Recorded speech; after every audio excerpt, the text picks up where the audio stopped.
Yo, check, check. We're live. What's up? All right, another Monday, another PlebDevs stream. Sweet. Did you have a good week? Oh, it's just the start of the week. I had a crazy week last week. It was good. We're staying busy. Cool. So if you don't know what we're doing here, every week on Monday, I read the top dev stories here on Stacker News. So what is Stacker News? Stacker News is a platform. It's like old school Reddit, except for getting paid in karma and fake karma. You get paid in real Bitcoin. And all of the posts, comments, upvotes, and everything is done with micropayments of Bitcoin. So that's pretty cool. And I kind of founded the devs territory here on Stacker News, which is just like a subreddit. It's for everything devs related. So there's a lot of cool stories, exploits, tips, tricks that fly through every week. And I don't have time to read them all throughout the week, so I like to get together and do them all at once every Monday here on stream. So that's what we're gonna get into. Sweet, I'm gonna turn this music down a hair. That should be good. All right, cool.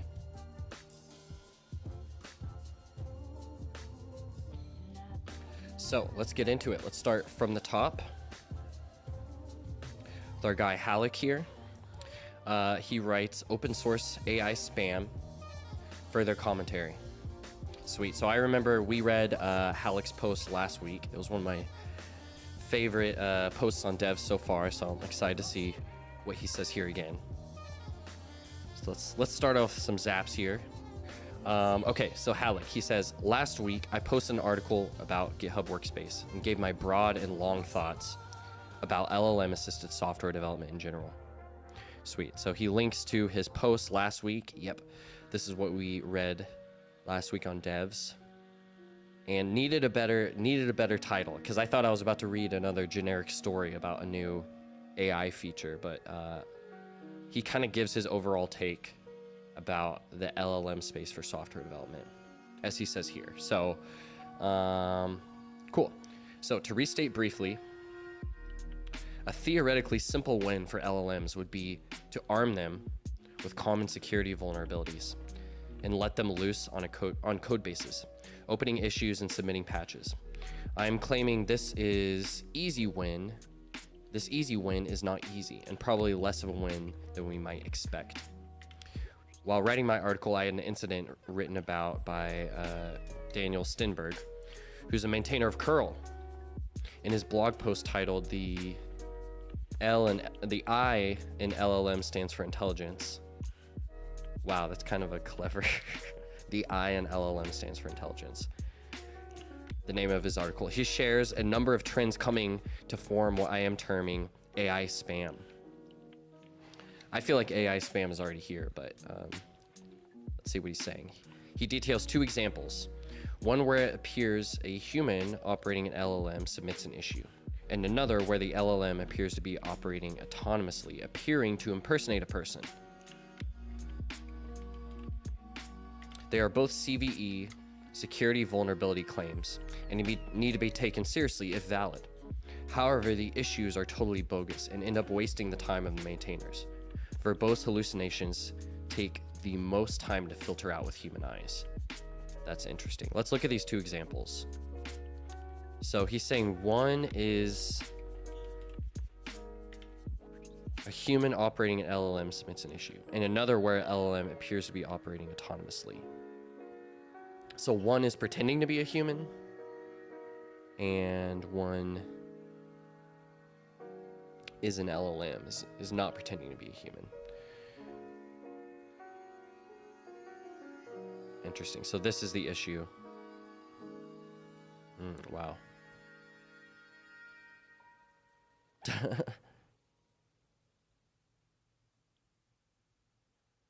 Wow, these responses. So lays out this huge vulnerability.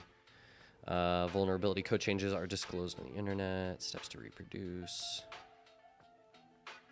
It's caused by an integer overflow in the curl easy set opt function. The vulnerability can be exploited by an attacker to execute arbitrary code. So this is a huge claim. This would be like a huge find if you found this.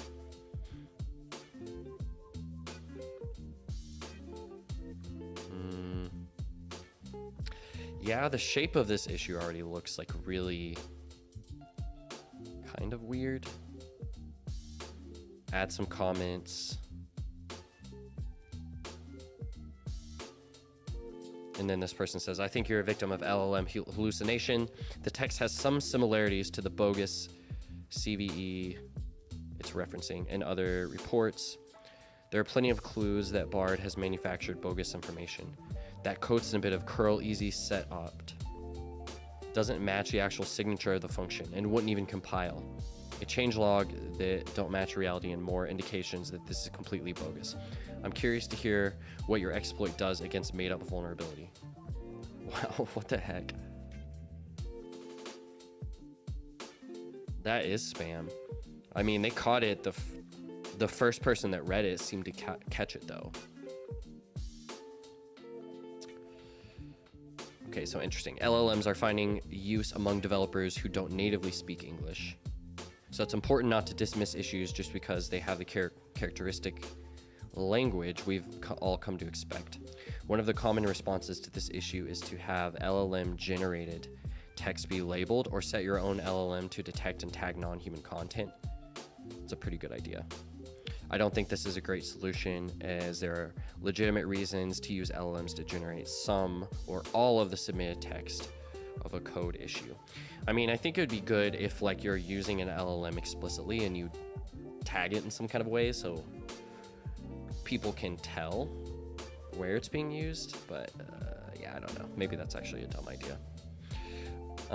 Whether it's for the bug bounties or for the social cloud of getting accepted contributions to open source, the incentives to continue trying the spam will continue. I mean, I think maybe just attacking the projects is one incentive. And I don't see a great mitigation strategy for the code maintainers. Thus, I like to think of it as spam, as in unwanted email. Long term, I would like to see some cost incurred to post an issue, SATs, which could be returned upon a valid issue being confirmed and or improved identity, social graphs used, and Noster maybe. Okay, so interesting. So AI spam on GitHub issues, man. It is a very interesting problem. I mean,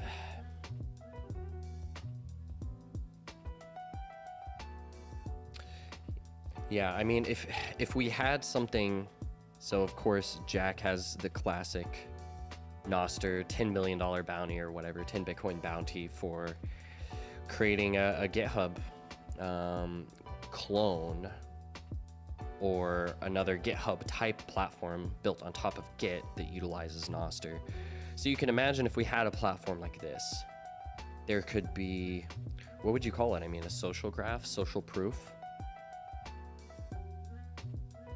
And then you could have a cost for posting issues. That could be cool. I mean, I know when there was the vulnerability found recently in, it was some Linux like CLI program or something very low level. I think it was something that SSH used. But a lot of people were bringing up, what is it, SQLite? Maintainers. I think it's SQLite. It's something like SQLite. I think this is it. They have like literally 3 developers, and these guys look like some badass senior engineers, and they don't allow any outside contribution. Like, it's fully open source in the sense that you can audit it, you can read it, you can fork it. I think you can even fork it and resell it. But they don't want anyone else's outside contributions. Like, they just want this being built with the team of them, and then they don't see it as a huge value add to have other contributors. But it is a huge value add, or maybe even necessary, to be still fully open source. So it's an interesting middle ground here. I wonder if certain repos will start to take this approach, or open source projects, where they're like, we're not taking outside contributors, or maybe even there's a process to become a contributor. It almost reminds me of like Discord, where you might have a big Discord and you get mods. Like, how do you get mods? You kind of have to trust them in a sense. There sort of is a vetting process, but at the same time, anyone can kind of step up to do it, but then there's still responsibility to it, right? And I feel like that's a good, I don't know, I've never had to get mods for anything, so I don't know if that's actually a good community, but it seems like an incentive that works in that community model of Discord, and I wonder if there's a similar incentive that could start to be adopted on GitHub. I mean, I think there's just a lot in general you can do with something like GitHub if you just overlay sats on top of it. Honestly, Lightning payments, anything from like tipping, you can tip commits, tip issues, tip PRs, but you could have like reward payouts for people to finish issues, and it could be native. And this is something similar to, like, if we go to GitHub Stacker News, Stacker News is starting to build out like an incentive program for contributing. If we go down to, yeah, there's a lot here. Contributing, we want your help. We pay Bitcoin for contributors. Yeah, and so they have this concept of pull request rewards, where there are pre-tagged issues with like easy, or difficulty easy, difficulty high, or hard, or sorry, that's difficulty hard, priority high. And they give certain payouts, but then those payouts, they get reduced every time that there is a requested change. Reward reduction. An award is reduced by 10% of the award amount for each substantial change requested to the PR on code review. So if 2 changes are requested on a PR closing an issue tagged with difficulty hard, 800k sats will be rewarded. Yeah. So that's a little bit of, like, they're still acting as the gatekeepers, like having to read and vet all of the code, but they're putting the work back on the contributors still, and then those contributors are getting paid based off of how much work essentially they make the maintainers do. So it's an interesting incentive. I think this could evolve, but I mean, Stacker News is like still a small project. They're still trying to get contributors, versus you could imagine a much more popular repo where maybe they have an onboarding process to become a contributor, but then maybe that onboarding process has some kind of clout associated with it. I mean, I guess I could mention Bitcoin in this. Bitcoin kind of has the ultimate barrier to entry for onboarding for becoming a contributor, but not really. That's just becoming a maintainer. They have high standards for contributions, but yeah, anyone can contribute to Bitcoin Core, but I guess it's just the path to becoming a maintainer.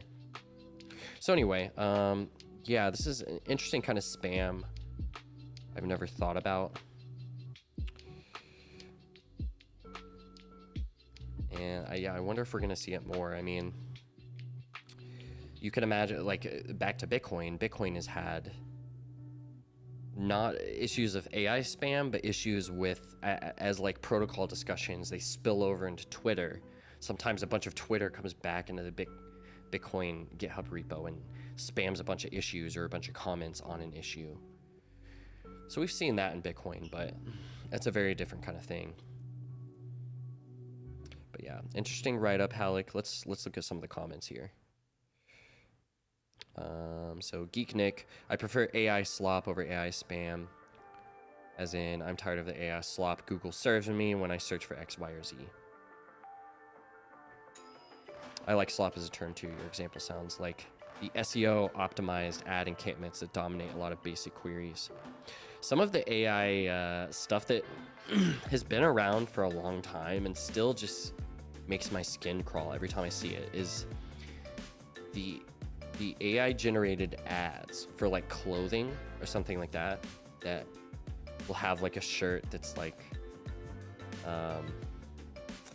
like, yeah, my my grandkids call me Meemaw because like I like there's just these hyper specific shirts that are generated in ads, and it's a shirt that never existed before, but is generated off of some metadata that like Facebook has on you, and then they just serve it up to you, and if you happen to buy it, then the shirt gets created. Something about that is just like it it makes me go a little bit crazy, because it's like, the shirt doesn't exist except for the fact that you think I'm into these things, and then you show me this ad, and I have to buy it to make the shirt actually real. I don't know. That one always freaks me out. Okay, Zeus Spotirko. Did I get that right? I think so. Okay, a few quotes here. Arm them with common security vulnerabilities and let them loose on code bases, opening issues and submitting patches. So I agree this is a good idea. However, a lot of security gaps are introduced from unusual implementations, unusual requirements, unusual tech baggage. Finding gaps in your average Java/Spring Angular program are only scratching the surface.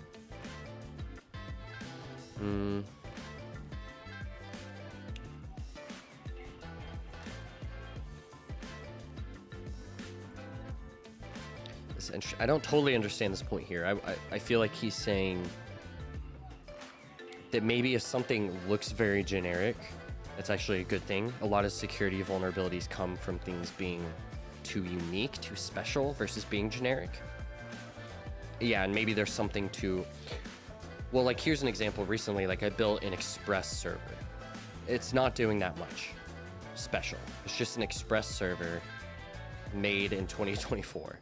And I was almost thinking to myself, like, it would be cool to have, I mean, I can go to ChatGPT and ask a bunch of questions, but it'd be cool to have an LLM that's just reading over my specifically my Express implementation and saying, oh, you should do this. Oh, this is a good practice. Oh, this is a problem that people run into.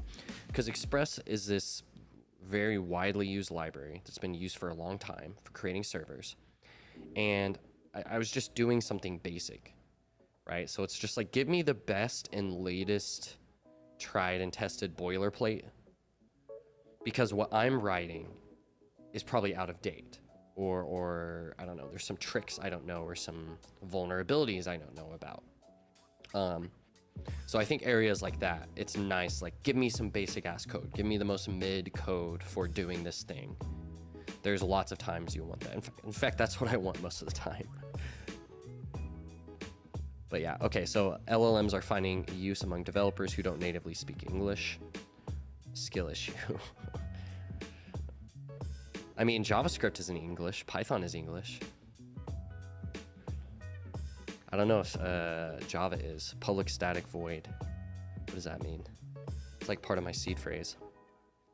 Whether it's for the bug bounties or for the social clout of getting accepted contributions to open source, the incentives to continue trying this spam will continue. And I don't see a great mitigation strategy for the code maintainers. Thus, I like to think of it as spam, as in unwanted email. So that's a good point. Maybe need some kind of proof that an automated issue submitter is actually competent and / or actually did put effort in. Okay. So, yeah, one of something that WorldCoin talked about. I'm bringing up WorldCoin. WorldCoin proof of personhood is what they called it. So of course they have the most like dystopian perspective, I would say, on what they're building here, and I don't agree with it by any means, but they're the first ones that I heard like try and solve this problem of proof of personhood. And of course they do it by literally scanning your eyeballs and like, don't worry, we don't save them, we put it on the blockchain. That's basically their argument. But it's interesting. I've been thinking about, especially recently, I was thinking about proof of payments, the proof of payments problem a lot, and then Zaps on Nostr, and how you can make Zap algorithms, or algorithms like ones that are on Stacker News. Like Stacker News' algorithm is a combination of Zaps and web of trust. And there's a lot to say about this, but when you get out into the broader Nostr ecosystem and then Zaps, which by Zaps, quote unquote, I mean like the Zap spec that's in Nostr, there's some huge gaps with proof of payments. And gaps are so huge and so exploitable that you realize that any algorithm that you build that is based on Zaps on Nostr is going to be gamed by those who know how to game it. And so this was my kind of insight. And I've had this insight before, but I was just thinking about it again over the last 2 months or so, and really went down the rabbit hole. It's like, you know, what if you had this? What if you did this? Just trying to think of a solution of the problem. And I felt like I got all the way down to the bottom, and I was like, there's literally no way to solve this problem unless every Lightning node has scanned your eyeball, and that you know for a fact when one Lightning node is paying another Lightning node, that it is one eyeball paying another eyeball. But even then, in that scenario, you can collude with partners. And so this is the big problem with, like, I guess pseudonymous or anonymous identities online. Is like you can never tell when someone is doing a civil attack or an attack where they are pretending to be two people at once, or where two people are colluding to get together, but they're not making that obvious on the platform that they're using. So this is obviously a terrible idea, but there needs to be we need to think of different kinds of proofs and trust chains and ways that we can attest to the fact that something is real content, something is real code that I wrote, or this is a real Zap that I paid someone. Because these things are spoofable right now. And yeah, I mean, that's something it's sad, because I think the coolest part about Nostr is the fact that it's monetized with Lightning. It's monetized with Zaps. And so the fact that I can zap anyone 100 Bitcoin on Nostr without doing anything, with some scripts I wrote, is, yeah, I mean, that's a problem that I really want to see solved. Mainly because I think it would be cool to have real Zap algorithms, real algorithms that are based off of what people are tipping and what people think is good, expressed through their sats, expressed through their wallet. So, yeah, a lot to say here. I should do a Stacker News post about this, and maybe we can talk about it sometime. But yeah, I think Stacker News has the best balance of it. It's not the most open platform as far as like how the wallet lives in the platform, but it allows it to have, I think, the best Lightning integrated algorithm, like on the whole web.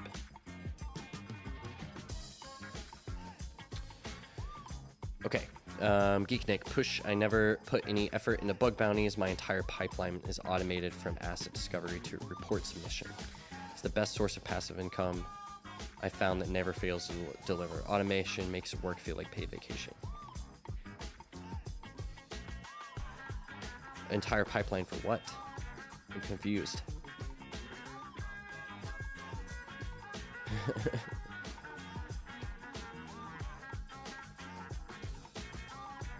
Okay, that's interesting. I would be curious to hear more about that. Okay, cool. So thank you, Halleck, for the awesome story, awesome write-up again. Throw you a few more zaps there. Come on back to devs. Okay, next story from Quark. Unified Push is an open source notifications for apps without Google or Apple services. Sweet. Okay, so I'm currently learning how to integrate this to create notifications that don't use the Google servers for my Android phone. Seems very interesting. Unifiedpush.org. Okay. Unified Push is a set of specifications and tools that lets the user choose how push notifications are delivered, all in a free and open source way. This is a list of apps that currently use it. Here are the connector libraries for our apps. I also wonder if SN could use this so I can enable notifications on my phone. That's a good idea.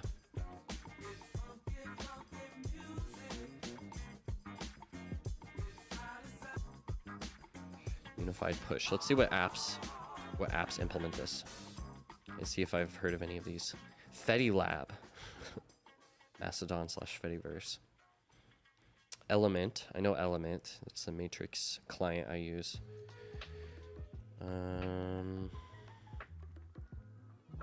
Databag. That's a good name. Amethyst. Nostr client uses this. Okay. That's pretty cool. Is that the only Nostr?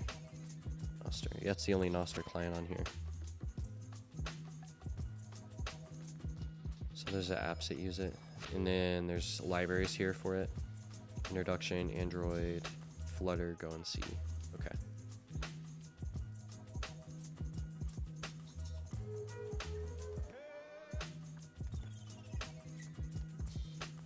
Okay, this looks cool. So let's see. Getting started, any app can be used with any distributor. So user chosen push server, application server, distributor app, phone application. Okay.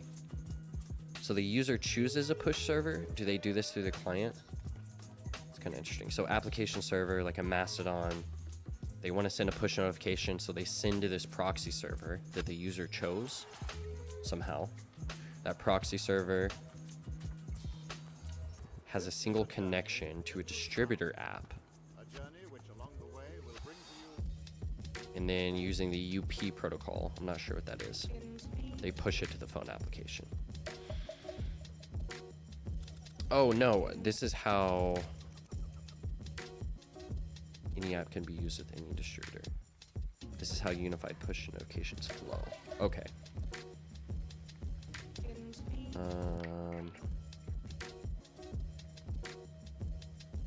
Application server sends a message, distributor app to the phone application. And the phone application does a handshake with the application server to kind of, I guess, to kind of prove that they didn't get man in the middle right here. That's interesting. Well, I mean, nice little graphics, I guess.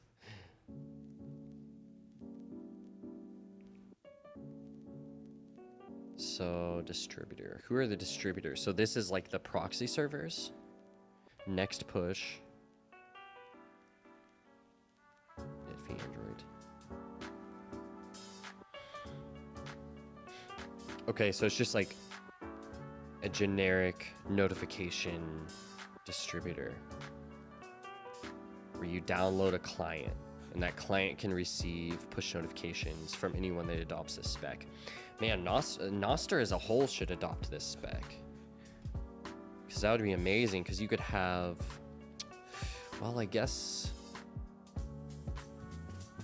yeah, like Primal uses Apple and Google services probably for their push notifications. I don't know what Amethyst does. Huh.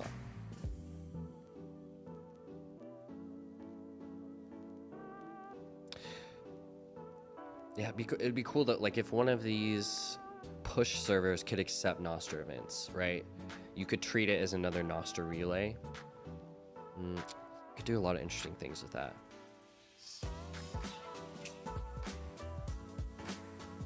I know something that a lot of people are focused on is being able to use push notifications to wake up a phone so it can come online to receive a payment. Like a Lightning wallet in a phone, like if you're running Mutiny wallet on your phone, you have to open it to receive. So I wonder how that's going. But yeah, it'd be cool if you could do that even, yeah, further disconnected from Google and Apple. Do it with a scheme like this. But yeah, it's really interesting. Yeah, so if SN could use this to enable notifications. I mean, I wonder what would go into it. I don't. So Stacker News just has a PWA, so I wonder. Developers. Yeah, I wonder if you could do this with a PWA.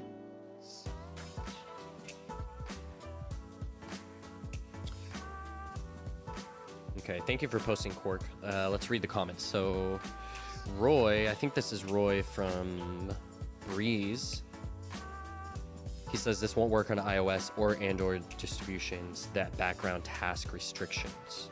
Okay.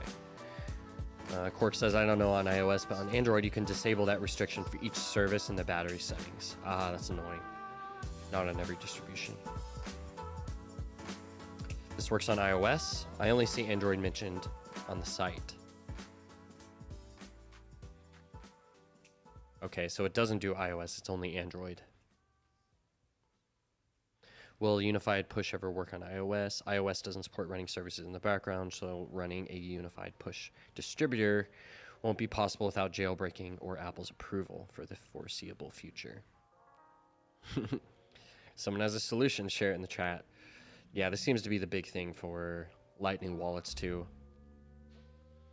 I mean, the amount of work that's gone in on Lightning wallets to work better on mobile is kind of insane. Like, something the LDK did just themselves is, where is it? Rapid Gossip Sync.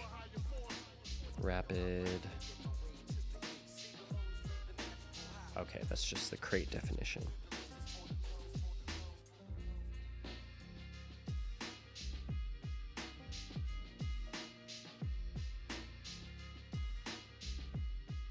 Yeah, they don't have a high-level description here, but Lightning Gossip Sync is basically a way to, or Rapid Gossip Sync. It's just a way to get all of the, like when your node on your phone comes back online, to get all the gossip from the Lightning Network as fast as possible, so you're not stuck syncing all the time every time you open up your phone. This was a huge feature that LDK worked on for probably like 6 months, and that was just to solve the gossip problem. And there's these other huge problems, and one of the big main ones being backgrounding tasks and not being able to background tasks, rather. So, you know, for Nostr clients, this means when your app gets backgrounded, your WebSockets close. When you're running a Lightning node, your TCP sockets close, or they go offline.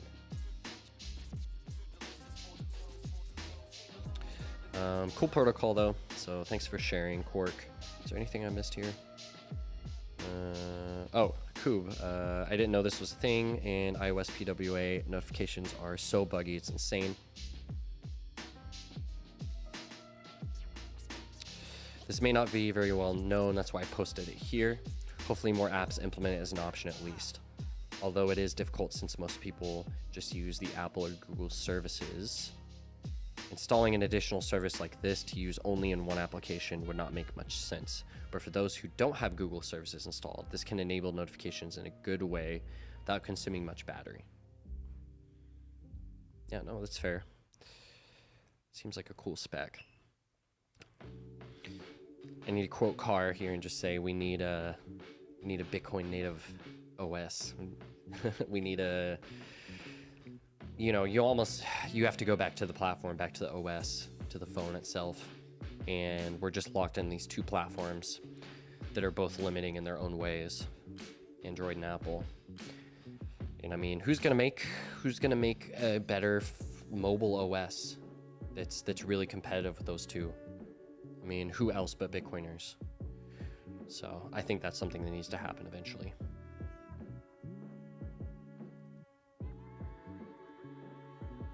All right, onward. Sats enabled images idea. Hint 402 from It's Real Fake.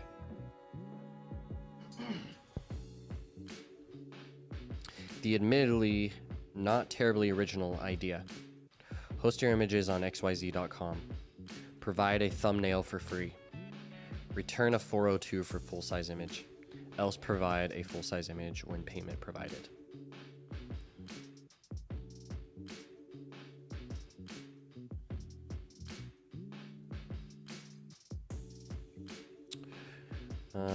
Okay, so interesting idea. So I guess I haven't run a lot of servers that serve up content like image content or video content. But I think the expensive part is when you serve up that the high quality image, right? So like, for example, if you go to like Google Images and you search like a dog, and images I've got all these lower resolution, smaller kind of images, but if I open link in new window, or wait, I guess it's maybe open image in new tab. Yeah, there we go. So this is that server directly serving me the full high quality image. So I guess that's the expensive part. So it's like I could get this thumbnail for free, but if I want to see the full image, I pay for it. Boomy says, yeah, LSAT/L402 for the win. We need more adoption of this. Had experimented with it here a while ago. Let's see what this is. Insatgram. Oh man, that's a good name. From KiwiDB. Who's this guy?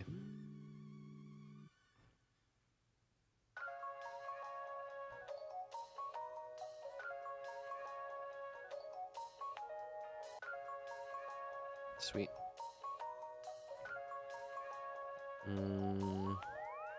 This project was created as a showcase for LSAT. This repository contains a front end. The back end can be found here. The website is no longer online. But if you want to deploy a similar project, don't hesitate to reach out to me. Okay, so create React app. lsat.tech.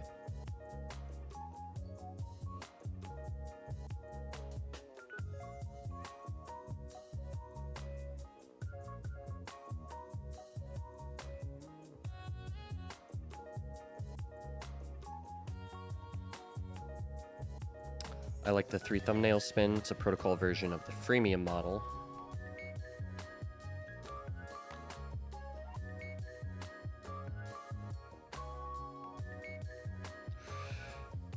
Would SN consider adding this pay per view feature for full-size images for users with sats in their wallets who opted into the functionality? I wonder if there are any legal issues with selling access to photos in such a way. That's a good point. I mean, Damus is the one that got nipped by Apple telling them that they were selling content because they had Zaps implemented, which is ridiculous. So this is way less of a stretch. I don't think there are legal issues for SN. I don't think it really makes sense to charge for viewing images. Consuming, reading, viewing on SN is free and open, and we want to keep it that way. We might let stackers paywall their stuff at some point, but I think paywalls suck.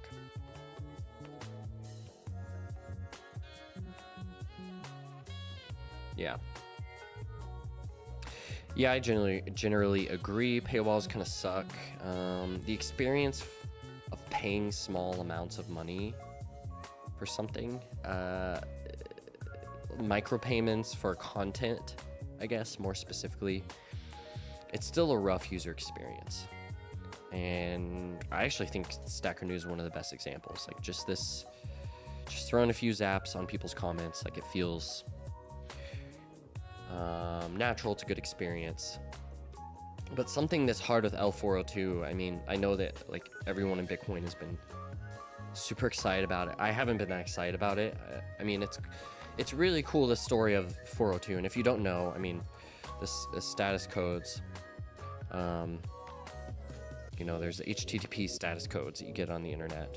And there's these error codes, and 404 is the most popular one that everyone knows. 404 not found. 403 forbidden, that's another one you might see if you're a dev. And this 402 payment required was set apart many years ago, whenever they were making the status codes. I don't know when they were figuring out the HTTP standards, so probably late 90s, early 2000s. This response code is reserved for future use. The initial aim for creating this code was using it for digital payment systems. However, the status code is used very rarely and no standard convention exists. That's what it still says here on the MDN docs. So kind of reclaiming this payment or this status code, I think it's a cool initiative. But the reality of where we're at today is it's a bad experience. It's a two-sided marketplace problem, which is like, yeah, you can put your stuff behind a 402 paywall. It's amazingly easy. I should actually do a video about this. People would probably like it. You can put your website or your video on your website behind this kind of paywall and send someone a 402. They're like, no, you can't get it until you send a payment. But it's this two-sided marketplace problem of like, what does the user do when they get a 402? Do they have a browser extension that picks it up? What invoice are they paying? That's what is it called? LSAT, not LSAT.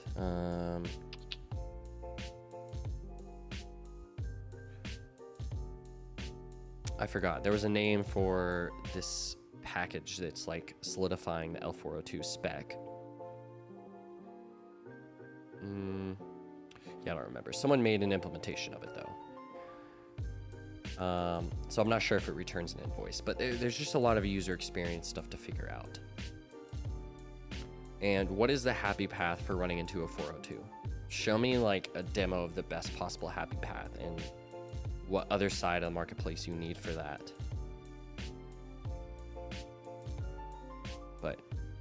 But yeah, I mean, this is the kind of stuff you want to see in the future. It's like, I am giving you this bandwidth. I'm serving you this content, pay me for it.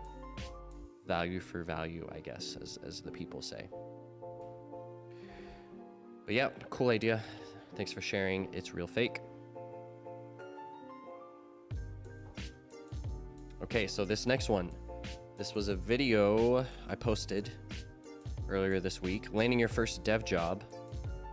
And this is a live deep dive commentary on this item here. So yeah, I'm basically diving super deep into this post I made, some tips for landing your first developer job.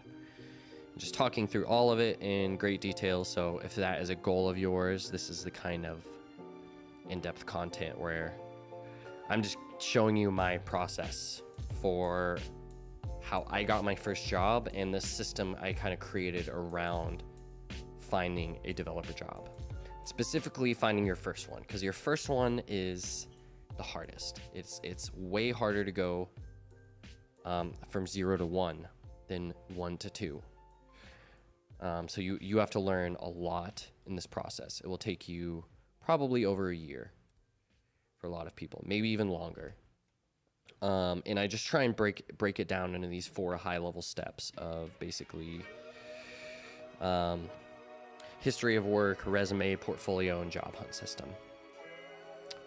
And so, yeah, it was kind of just a system that I created when I was trying to get my first job. It took me just about a year from when I started applying to programming jobs before I got my first one.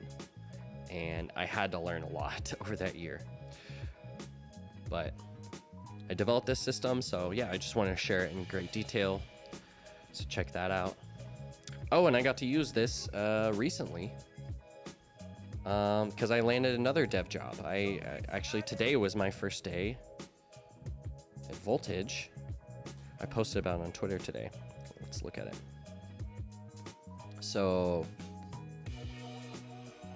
it's perfect for what I'm doing. So I started, where did I post it? Right here. So voltage.cloud. So I started at voltage.cloud today as developer relations engineer. So basically helping developers have the best experience, helping improve the product for developers, for companies, enterprises, stuff like that. But Voltage is just like a company for deploying Lightning and Bitcoin infrastructure. So basically your Bitcoin node, your Lightning node, deploying it in the cloud and giving you easy tools to interface with it. And so this is perfect for me. I mean, I'm a huge user of Voltage. And I think Voltage is one of the companies that's really getting new developers building on top of Bitcoin and Lightning, building real apps, real companies, real products on top of Bitcoin and Lightning instead of just experimenting. So Voltage can definitely help you accomplish that. But yeah, I mean, I got to use this system again for real and see it work. Of course, like I said, it's easier to get your second or your third job. This is my third job in the industry, but it's good to just like figure out some kind of system and then go back at it again. So So yeah, very stoked on that. This song is really loud.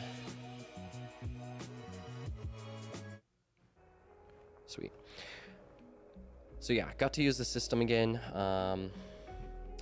And yeah, so if it works for me, it might work for you. Definitely check it out. Okay, cool. So that's PlebDevs landing your first dev job. Okay, next story. First time I got paid in Bitcoin for web development. This, I believe, this is my homie, Jose.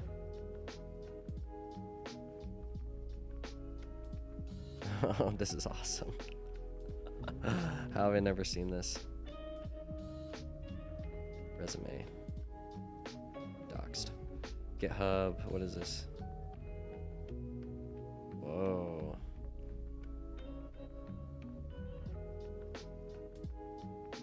Nice. This is one of the most interesting portfolios I've ever seen. What does this do? Whoa, this is the projects. Oh my gosh. I don't know what this is then. This is like, is this, Jose, is this your agency, I guess? I don't know. Okay, also where this was placed initially. Look at this. Exactly where this is placed, I can't see the text that says projects. So I didn't know this is projects. You should make this text maybe a little bit bigger. This is an awesome concept though. Yeah, so Jose's famous project here is Time Chain Cube. Looks best on mobile. Just a very basic, pretty 3D cube with the UTC time, block height, price, and blocks until halving. TimeChainCube.com. Okay, anyway, shout out to Jose. He's a legendary pleb dev. Okay, so first time I got paid in Bitcoin for web development is a story. About a year ago, I helped the SatoshiJournal.com implement V4V, value for value, for their publishers.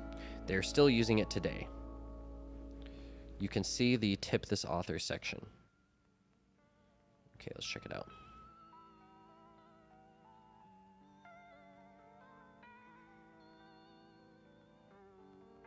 Let's go.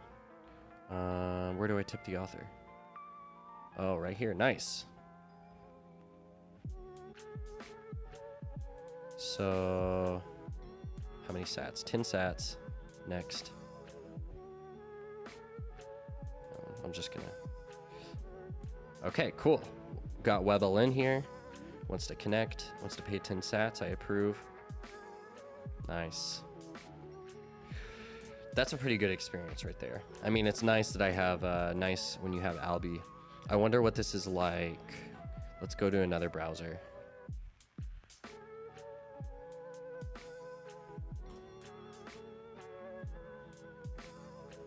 So I don't have Albi here. Let's see what happens. 10, next. So now it will just give me a QR code. And if I click it, it wants to deep link into Sparrow. I'm not gonna pay 10 sats from Sparrow, but okay, but that's pretty good. Done. You need give me, start over, tip this author, 10, next, scan or click pay. Whoa. Yeah, I need a copy button for it for in browser. Like maybe you should have an open Bitcoin wallet button or something like that, and that's what tries to do the deep link. But when I click the QR code, I like it when it just copies the text content to my clipboard. But okay, that's really awesome. So Jose, so is this was your implementation? That was the first time you got paid in Bitcoin? About a year ago. Man, that's awesome.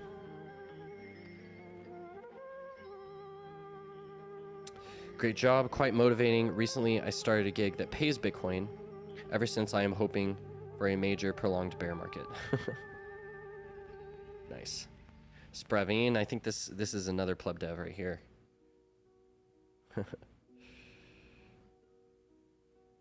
Cool.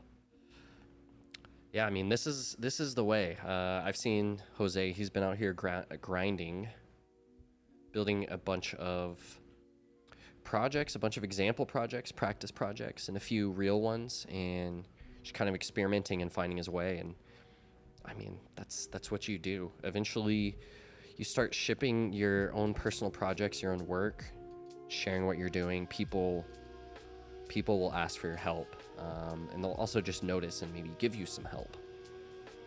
So cool to see other devs out here on the come up and building cool features. So shout out to Jose, thank you for posting in devs. Okay, Bitcoin Lightning Development Bootcamp in Nairobi, Kenya, from Africa Free Routing. Nice. Okay, so let's check it out. Freerouting.africa is having a Bitcoin Lightning Development Bootcamp. Join us for a 5-day deep dive into Bitcoin Lightning development, brought to you by Africa Free Routing in partnerships with Ibex, Bitnob, Btrust, Fedi, Blink, and Base58. Nice. Develop skills, connect with experts. So highlights, you learn Bitcoin fundamentals, hands-on coding workshops, understanding and building on the Lightning Network, Q&A sessions with leading developers, exploring real-world use cases, Ibex sandbox demo and Bitcoin principles, networking, free giveaways. Cool.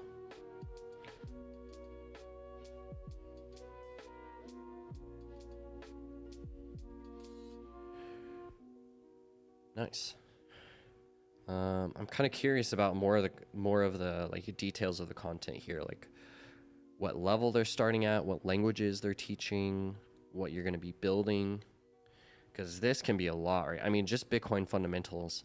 I'm still learning the Bitcoin fundamentals, so there's a lot here, but this looks awesome. It's really cool to see more development education in Bitcoin, especially in Africa, where there's really a ton of demand, but they're not really being served quite as much as they could be. Who can sign up for this? I should check. Do you have to...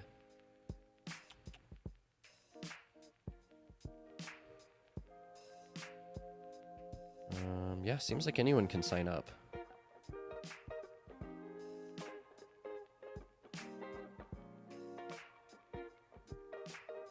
Oh, you just need to be in Kenya.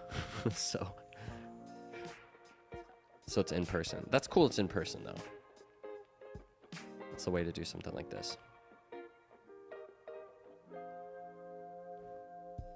All right. Graphene OS workshop by Car on Saturday, May 25th, 2024. I have a feeling I'll be there. Gian posted this. Thank you for sharing, Gian. Ride on Car, says Kepford. I agree. And here's the event. Graphene OS workshop. So if you don't know Graphene OS, it's a private and secure mobile operating system with Android app compatibility. So it's basically an operating system for running a de-Googled, as much as possible, Android. Graphene is really cool because they started on just one model of phone, which was the Pixel 4. So they basically built this OS, and the goal was to make it as secure and as private as possible, and kind of ripping out every Google service, having to rewrite everything from like, I think they had to even rewrite the keyboard in Android to have it be completely de-Googled. So they went through all of this work, and they started with just one platform, just on the Pixel 4, and just decided to master it on that one platform, and then started to go over to like Pixel 5, Pixel 6, and kind of spread out from there. So yeah, I have Graphene OS on I think on a Pixel 4, but I have not updated it in years. I think I got this set up in like 2020 or something like that. But it's awesome. I actually just fired up my phone the other night, and it just works. You can get apps through what is it called? Android, forget what it's called, but you can basically get apps through like an open source app store, and just get the executable directly from the developer, essentially, instead of going through some centralized app store. So yeah, nice. So check that, May 25th. When is that? So it's not this Saturday, but the next one. And of course it says so right here, but it'll be streamed on YouTube, Twitch, Zap.stream, and everywhere, all at once. Cool, thank you for sharing, Gian. I'll definitely be there. Okay, here's a question. Devs, for LN, small fast transactions /L2, you need Bitcoin to become collateral. Okay, that's what I just read. Okay, for a Lightning network, small and fast transactions, layer 2, you need Bitcoin to become collateral. I don't understand. I don't understand the man, but let's hear what he has to say. This is Ignacio Bitato. And he's linking to a Twitter status. Is this someone else's write-up or is this his own?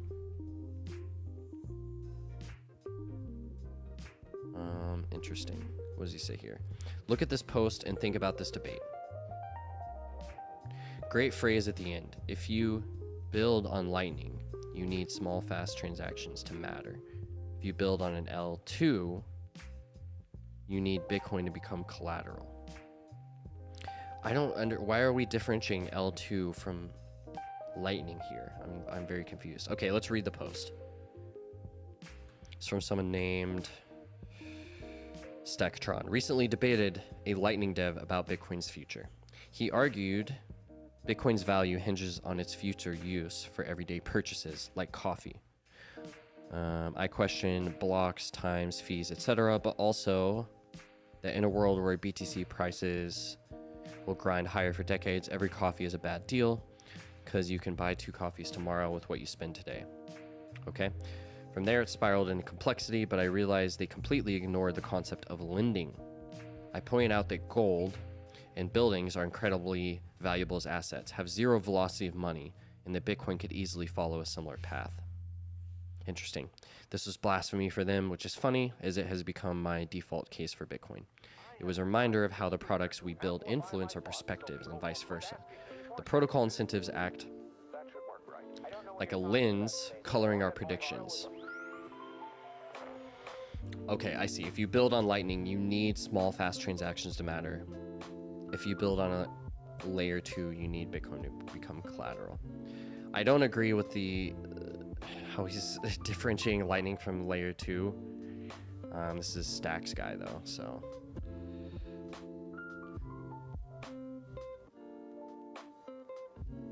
Why not both fast payments and collateral? I'm pretty flexible in my thinking, so yeah, I agree. That said, my point of view, I definitely do not want to buy coffee with my best performing asset. I want never to spend it ever for any reason. I only want to accumulate more. Yeah, I mean, that's a fair perspective. Why zap away generational wealth? Unless you're a Lightning dev and it's part of your everyday grind. Oh, I just should have read this right here. He just rereads the post. Okay, so anyone know the arguments for Bitcoin's value hinging on it being used for everyday purchases?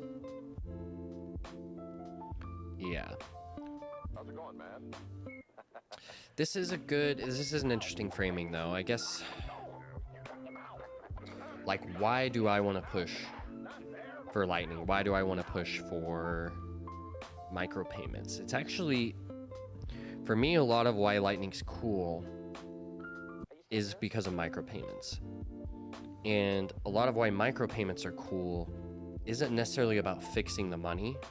I guess it's more about fixing the information signal on the internet. So it's a little bit different. It's like, I think that you could have a world without without Bitcoin being used for micropayments. A bullish future for Bitcoin. And I guess like this guy says like, yeah, you know, you don't need to zap away your wealth for coffee. Maybe you borrow against it, right? Maybe you use some kind of L2 where you peg in and there's some trust trade-off, but you know, you have a fast velocity of payments. But yeah, I don't think that micropayments are necessary, but I think it's just something that happens to fix a bunch of other problems and melds very well with the issues in the web right now. I mean, a lot of my fear for like the future of the internet is that it's just going to become this swamp of, you know, information that you could never possibly parse, and that everyone, they don't actually look through the information themselves. They have curators. They're probably most likely AI bots that they don't know anything about. Curators that surface specific content to them. Like, we're already heading very far in that direction. And in that world, who chooses what content is valuable? Versus in the world where you have micropayments that are, you know, dominant across the whole internet and are used to fund and to communicate the content and the value of the content everywhere. That's a future, I think, where the users have more control over what's considered valuable. But it goes back to my topic earlier of like the problem of proof of payments and trying to build algorithms with zaps, with something like Noster. And these are problems that still need a lot of work. And I think once Lightning really started working for people a few years back, everyone was like, that's it, we did it, we solved micropayments on the internet. And it's like, no, we still have to deliver this protocol to the end users. And the way that you do that is through apps and through good experiences. And a lot of these apps, they require two sides. There's the person that's receiving and accepting the payments and the person that's sending them. So that's a very hard long-term grind, is to serve both sides of that marketplace in such a way to where it's actually out competing the norm, which is you give up your data for free content, versus maybe you give up a small amount of your sats for high quality content and you're able to remain private, or just not dox all your data. But it's an interesting question. I should revisit this. I don't know. A lot to say.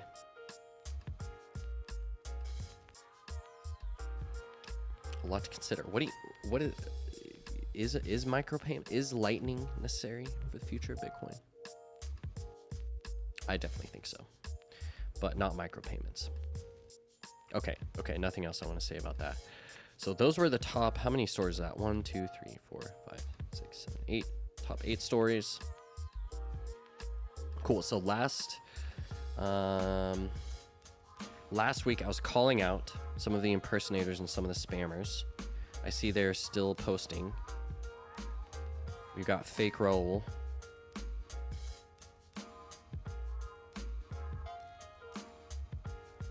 With 0 comments, still hasn't verified his identity.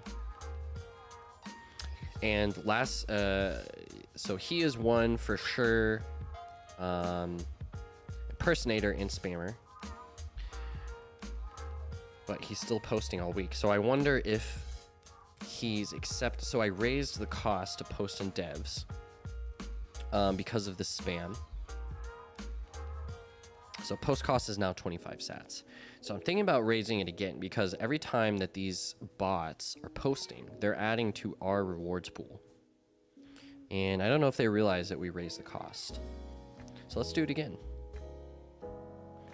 When we get rid of spammers, impersonators, I will drop the cost again. Initially, this was the cheapest possible cost, because, you know, that's why I wanted. I wasn't trying to make money from this. But there we go. We're raising it up. So Raul, I see you. I'm gunning for you. You're not safe. Yeah, like look at all these posts from them again and again. Just kind of copying from Twitter. So anyway, that's okay. A few spammers, but the best stories, they float to the top from the real humans. So Thank you to all of you all that posted in devs this week. We'll keep showing up every Monday here and reading through the top stories in the app. I'm going to get into some live coding next. So let's do that. Let's see. Do I want to? Yeah, let's get right into it. So this is what I'm working on today. BitcoinLink.app.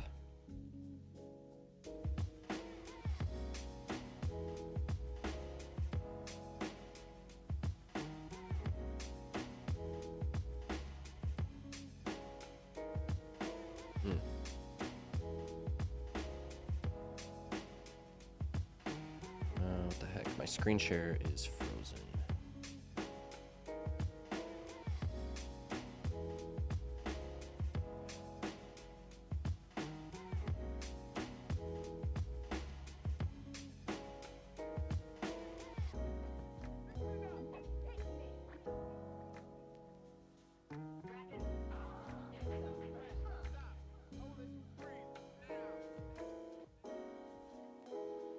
Okay, 1 second. I'm gonna fix this difficulty with my screen share, and then we'll be back with some live coding.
All right, let's get into it.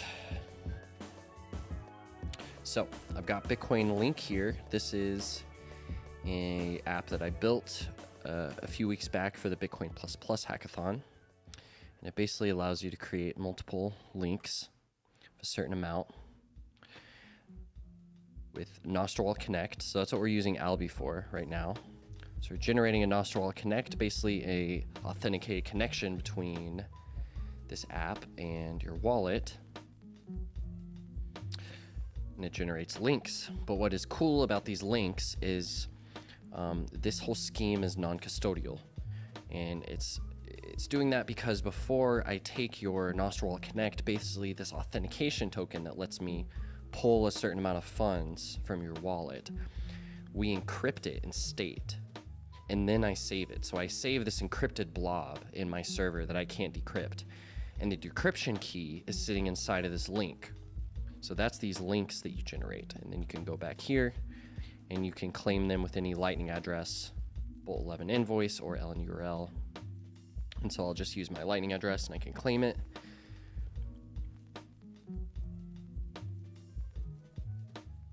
There we go. It's claimed. It says it's claimed now. And if I go to my Alby wallet, I can see that 1 sat was just sent a few seconds ago. Cool, so that's basically the scheme. I also am able to have an API integration here to make it to where you can generate like 100 links, and then you can take this one API endpoint with this one secret, and you can pull one link at a time through the API. So that's something I still want to work on and figure out like how, I don't know, an app or a service would want to use this, because it's basically a little bit like a payments API without custody, where you're giving people the payment through this link that they can claim at any time. So it's a little bit weird to think about like how to do an API integration for that, but I just have this one API endpoint for right now that just allows you to pull one of your 100 links you generated at a time, maybe from some external service or server that you have. So cool, that's basically everything that's in the app. What I want to fix today is Mutiny, generating with Mutiny. So I had this working at one point in the hackathon, and then it just stopped working, and I don't know why. So that is the absolute first thing I want to work on here. So this is my deployment though, so I'm going to pull up the local. I'm going to need to get Docker opened here, and then I'll pull up my code.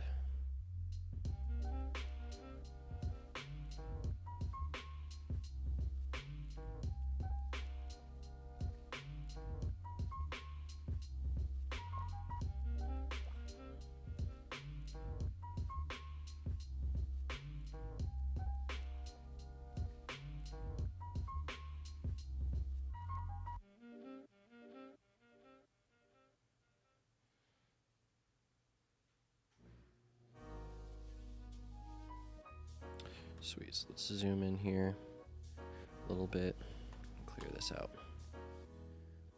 All right.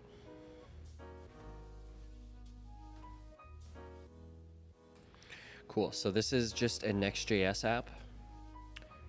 So we got a little bit of client side, a little bit of server side, and I'm using Prisma for my ORM, and then just a Postgres database.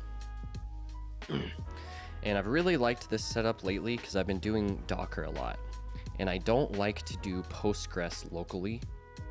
So I don't have Postgres local at all. But what it allows me to do is just make a new project, and then I just make a Docker Compose here, and I'm able to spin up my app and my database here inside of Docker. And then moving it from development to production, it's a little bit smoother. And I just kind of like developing like this lately. It's been a nice setup. So there we go. Everything's spun up. And I can go to localhost now. And let's just do one link here to test. Make sure everything's working. There we go. There's our link. And we'll have to, of course, change it to localhost 3000 to claim it. Cool, there we go. I'll use my Stacker News this time.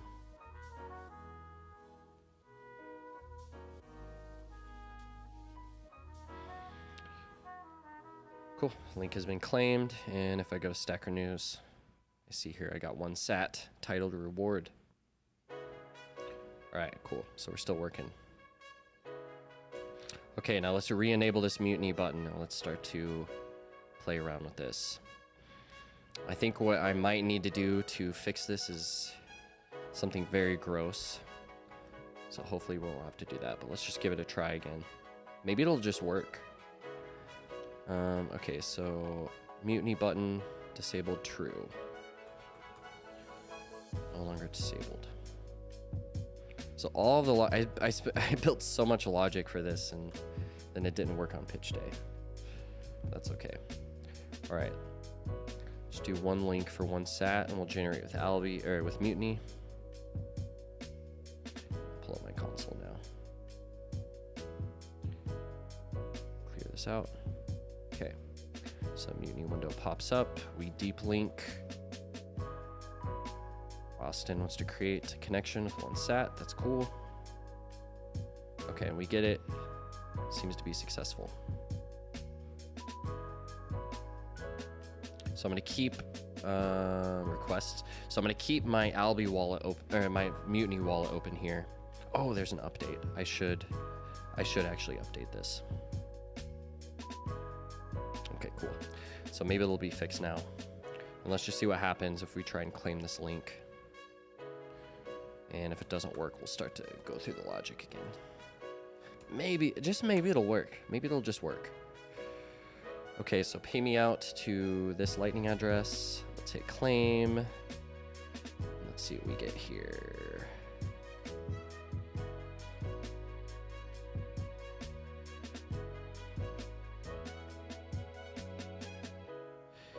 Yeah, so what was happening before is it would basically time out. And sometimes right after it would time out, the request would actually pop up here.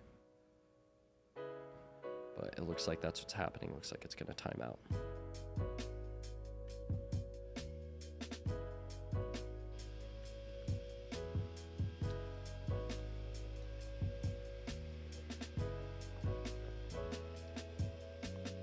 I think it's like a minute timeout maybe.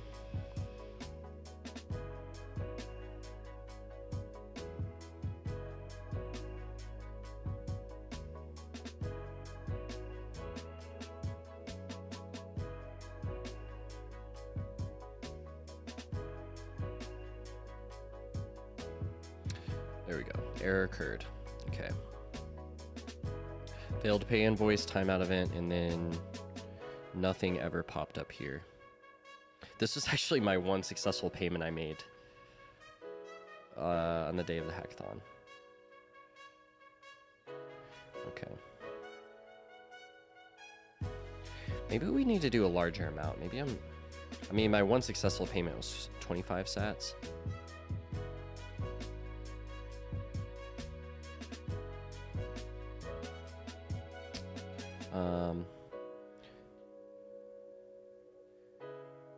Yeah, let's try this again with a larger amount. 25. Oh, just refresh.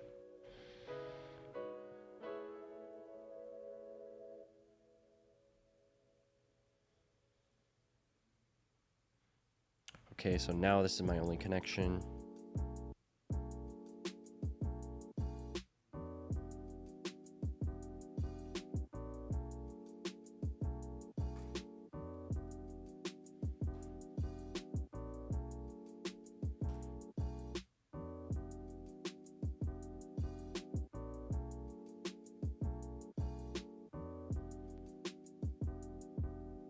Okay, we see the requests there. Our window's still open here. That was a 200 getting the invoice from my Lightning address. And yeah, now we're trying to pay again. And this is the WebSocket request. How do I see this? Request response. Yeah. Oh, wow. No, it worked. What? requests. Just me.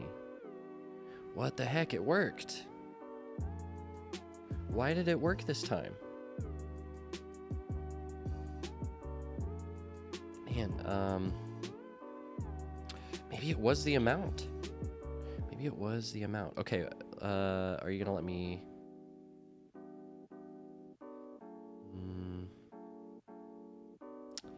Yeah, let's try this again. Let's try this again. I'm gonna delete my wallet connection again.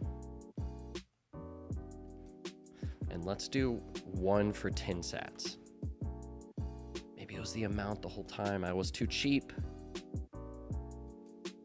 I was trying to do 1 sat links. But that shouldn't matter. It's the same request. It's just a matter of, does your Mutiny wallet handle that request from Noster? So, okay, let's see. Be so cool if this works. Post 3000.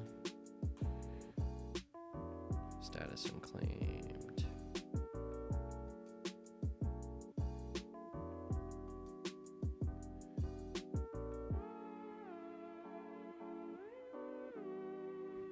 Right there, 10 sats. It just hit. It says it's pending. It says it's paid. And we just picked it up. Okay, so the 10 sats works. Okay, I'm gonna keep trying this till it doesn't work. Let's try 1 link for 5 sats.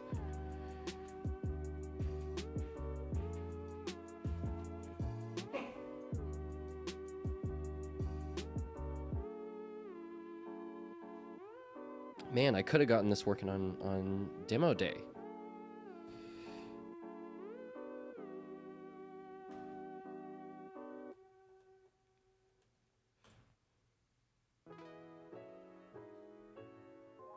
So 5 sats now. Let's see if this works. I also have 2 connections this time. I've been deleting my connections before, so I wonder if this will affect it.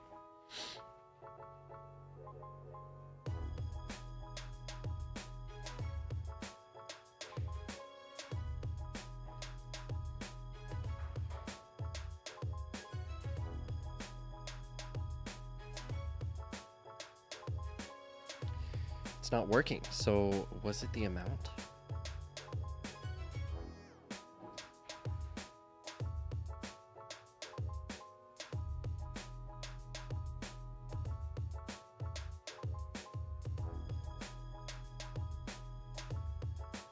Was it the amount or was it the multiple connections? So multiple connections shouldn't affect it. It looks like this one's going to time out though.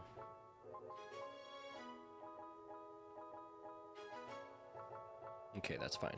Let's go back to 10 sats then, but let's try and keep all of our wallet connections and see if this affects it.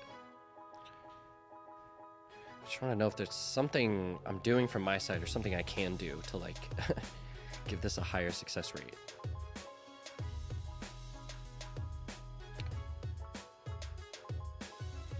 Okay, so there's our link created.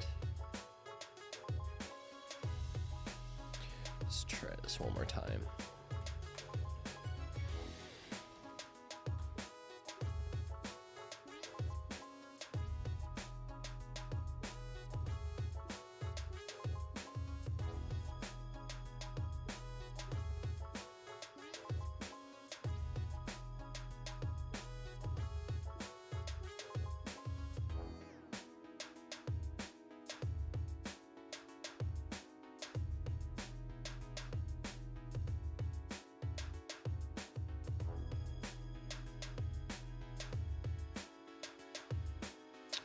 Yeah, nothing again. So maybe it is about there being multiple connections from the same app. This might be how I'm implementing. I might be implementing the spec in a not very smart way. So the spec that's being used on the surface here is called Noster Wallet Auth. And it's been Carmen created this. Can I view the rich? No. Yeah, okay. And so this is basically a way to authenticate between a wallet and an app just through like a deep link or through scanning a QR code. And from there, the wallet and the app, through like essentially like a Diffie-Hellman key exchange, they can create a Nostr wallet connect together. So it's a little bit like OAuth 2. So I like to just call it like OAuth 2 for Lightning wallets and apps. And so this is the spec, but how I'm implementing this, I'm doing it, it's mainly here. Ooh, I just realized I have a raw app public and private key here. So this is the, yes. This maybe needs to be static or dynamic every time. No, because that's your like app identity. Your app, no, that's not even true, because there's an identity that's separate as well.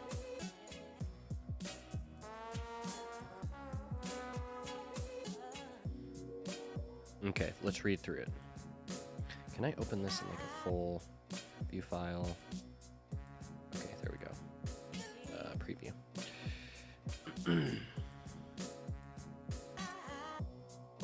Okay, on confirmation, the wallet generates a new key pair and sends the public key to the app in a confirmation event. The combination of both keys, the wallet and the app, both will generate the same connection URI.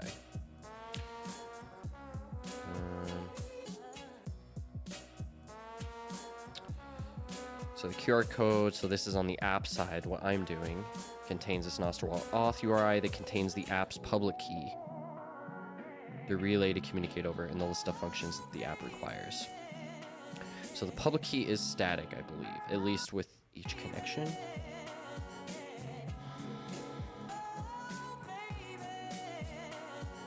Relay secret, identity. Yeah, that's just who you appear as in the app.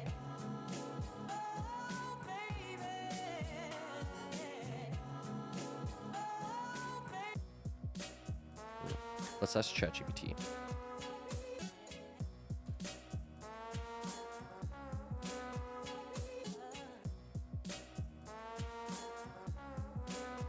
Oh, wow. New model. Okay.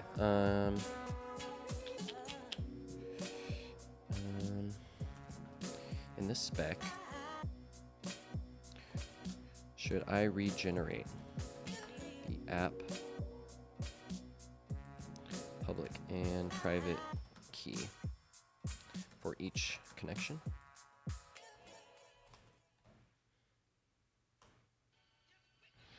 Yeah, I might just be doing this dumb. That might be why Mutiny is acting up.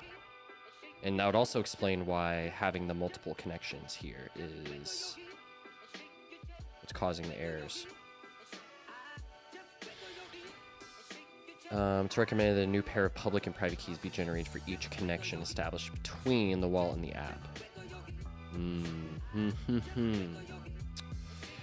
So I was just a dummy and I left my hard-coded hackathon bullshit code in here. Man.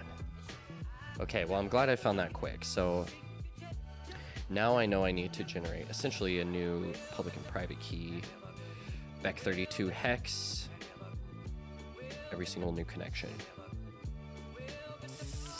So this happens on, this is literally on the index.js page. So let's see, do I have Bec32 installed?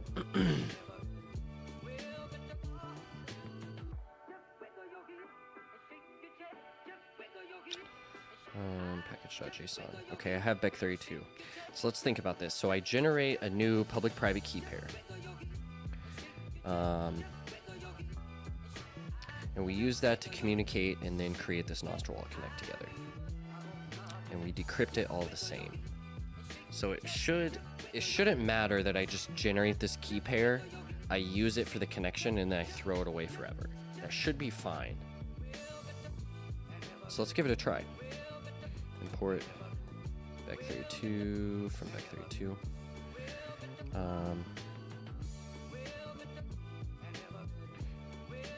Create a new random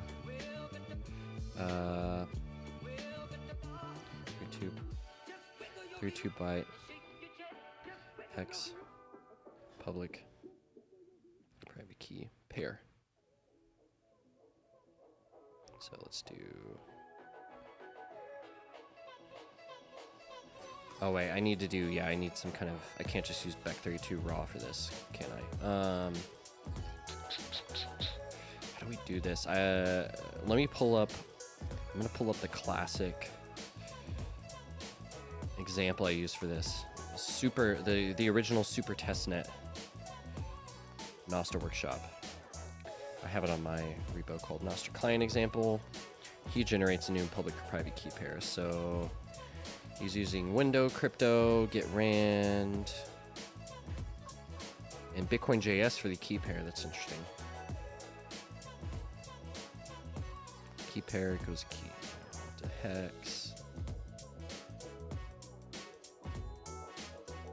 Window.crypto. Okay.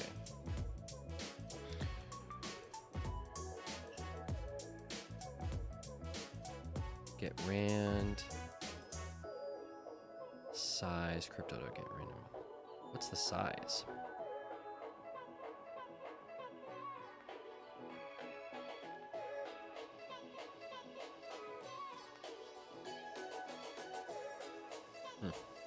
Okay, let's try this.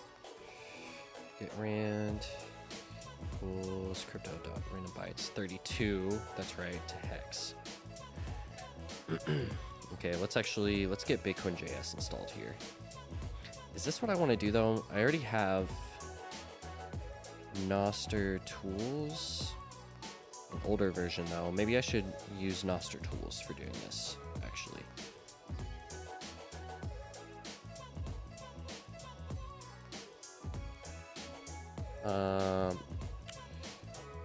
Ben in the comments, I'm fairly certain that the NWC spec in Mutiny acts more like an API key. You shouldn't have an issue having multiple connections. Or them creating them and throwing them away like you did. Yeah. Good point. I think the issue is like I had multiple connections with the same exact key pair. Which I can imagine could maybe screw things up on their side. And it also explains why it was working sometimes and not other times. But we'll see. Hopefully at this test we'll be able to tell. Or like the same MWC string. Well, if I'm hitting, let's see.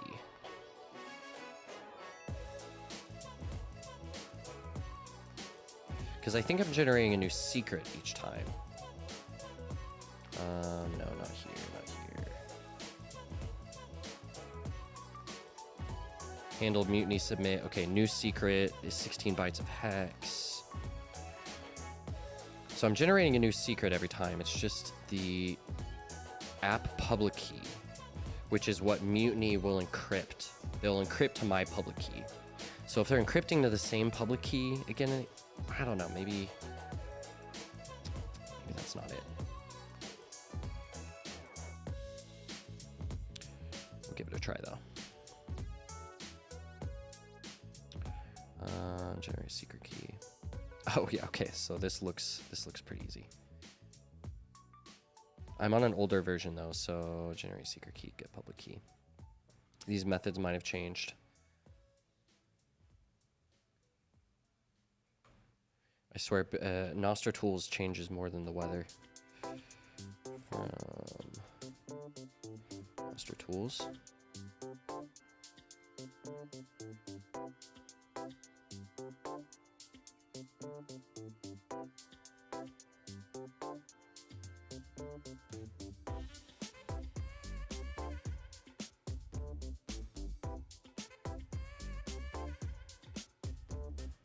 For NWA.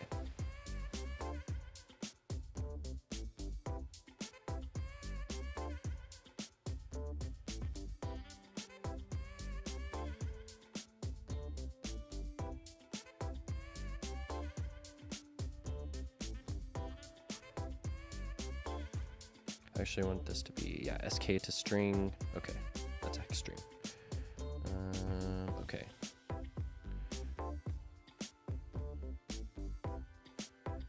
So generate a new key pair each time. And everything else should flow like normal. Okay. Let's give it a whirl.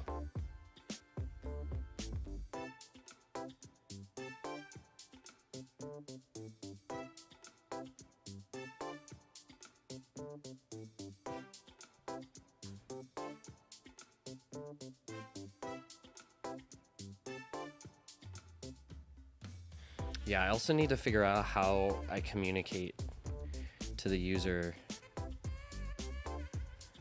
that they are gonna get, like, if their Mutiny wallet isn't open, they're gonna need to open it for the receiver to receive the payment, which is like a huge UX hurdle for this app in particular.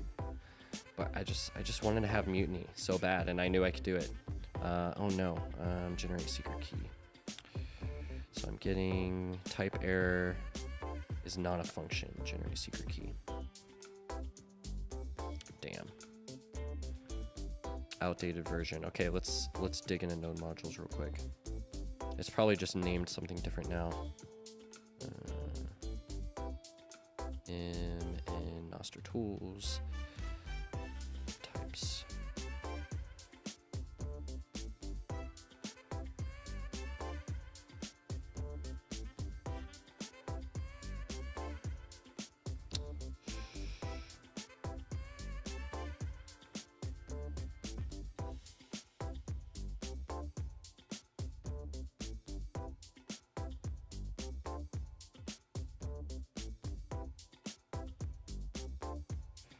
Where would it be? Noster tools.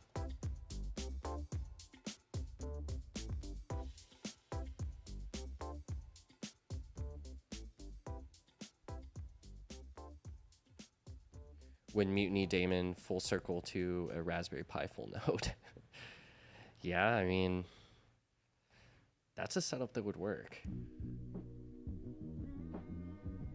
Yeah, I would almost like, I don't know, host some kind of proxy or something, so when people are doing this flow with Mutiny, they could just get around that one problem.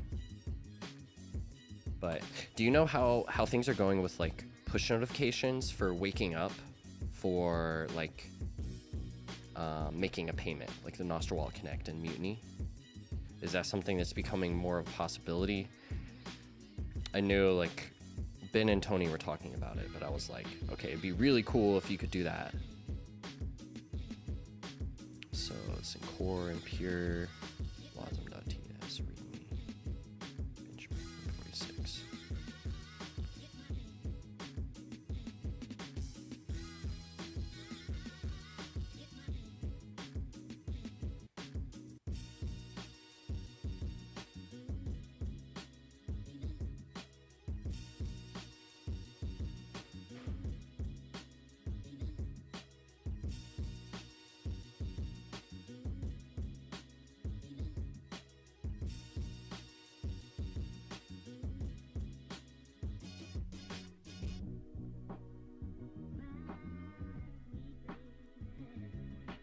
Oh, I'm an idiot. I imported it twice. Oh my gosh, that's what happened. Okay, maybe that was actually the only reason for my error. No, generate secret key is still not a function. Generate secret key.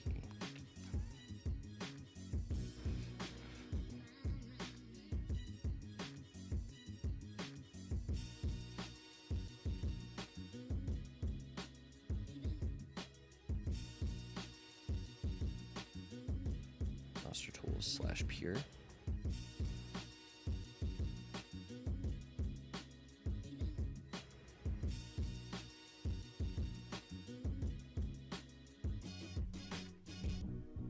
Damn, I'm gonna have to update Nostr tools. It'll break everything. I heard them talking about it too. They always have like a million draft PRs on Mutiny node, but I have no idea if they're focusing on that. That's fair. It seems like a really hard problem, but it would be quite a silver bullet to solve the offline payments, or I guess, yeah, offline payments, backgrounded payments problem.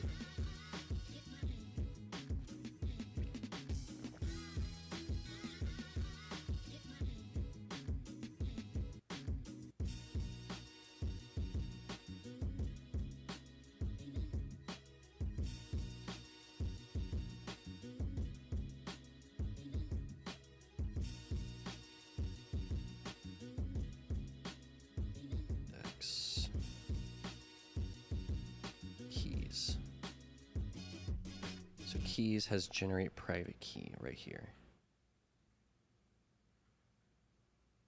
Ah, generate private key. Ah, see, Fiat Joff, you just couldn't keep it the same name. Generate private key instead of generate secret key. And I'm gonna assume it works in the same way, but I guess we'll find out. Okay, compiling.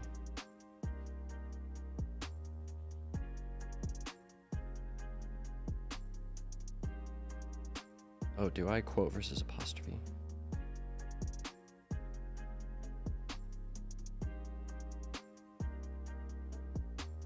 That's not supposed to be from here. Okay, maybe I fixed it.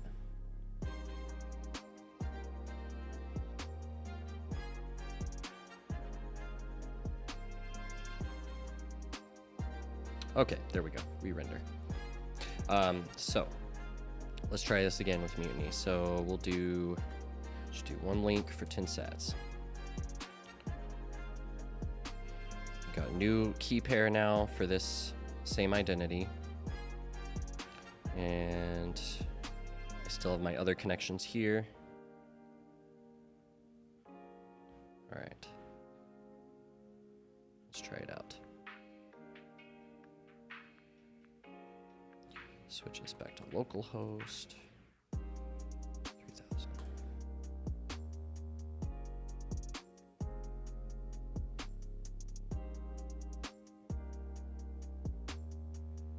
Right.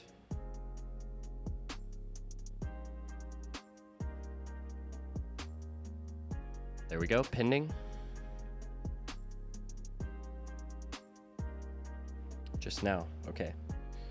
Mutiny says it's paid. Come on, baby. Okay, there we go. Link claimed. Cool, and did I get my payment? 10 sats, 13 seconds ago. Awesome. Okay, let's try it with literally 1 sat, and now we have even more connections, so I feel like we're battle testing this further. 1 sat link. Oh, no, not Albi.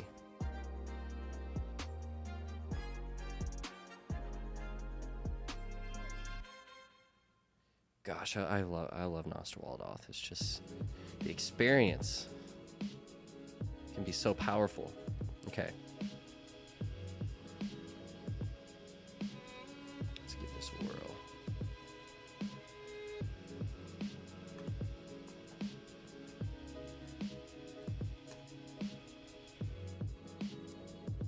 All right, literally 1 sat.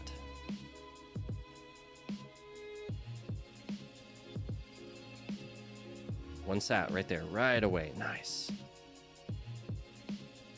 Oh, I think I fixed it. Okay. And we should detect it in a second. Boom. Cool. Yeah, what I was really afraid of, I'm using, this is on the claim page. There's a lot of logic here on the claim page. And a lot of this is like parse lightning address, decode LN URL, decrypt NWC. I'm fetching the link. So all of this, and then this is my giant, horrible handle submit. It's so disgusting. But what is this? What is this right here? Oh, this is verifying LN URL pay. So I just commented that out for right now. But all of this ends with NWC instance. All this ends with the Albi library for NWC. And so I'm literally just making a new, like I pull it from the database, I decrypt it with the link and all of that. And all I'm doing is I'm just spinning up this new WebLN, Nostr WebLN provider with the decrypted Nostr Wallet Connect. I enable the instance, that's when we connect to the relay. And then I just call send to payment. So simple. But it's possible still, like maybe just to tweak things to make it as fast as possible, that I would need to do things manually through Nostr for Mutiny. But yeah, seems like it's working well now. I want to try one other test for like 1,000 sats. Just one last test. We'll do 1,000 sats. Raise the stakes. Create connection. I need to update this app. I need to create an app identity for Bitcoin Link as well, so it's not like literally my face. All right. Host 3000.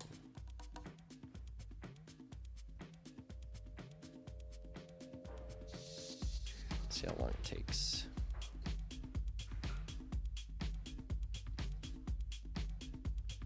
About 5 seconds. There we go.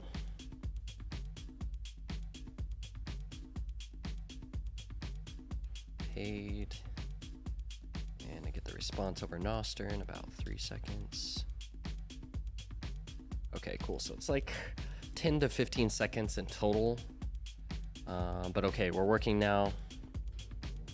That's awesome. That's a huge relief. Any relevancy to testing it with multiple links? Not really, because it's, I guess multiple links would be like multiple requests through the same Nostr Wallet Connect, because the links are just an abstraction, because we're only ever storing one NWC in the database, encrypted. And then it's just like you divide the number of links up evenly.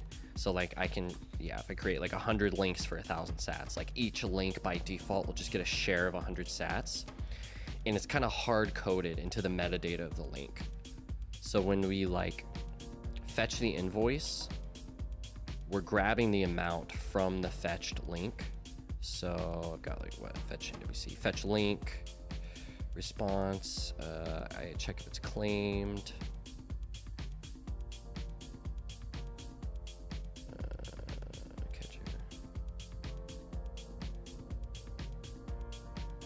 What do I do? What do I do with this response? Link, response.data. Set claimed. Maybe it's the NWC. Set NWC.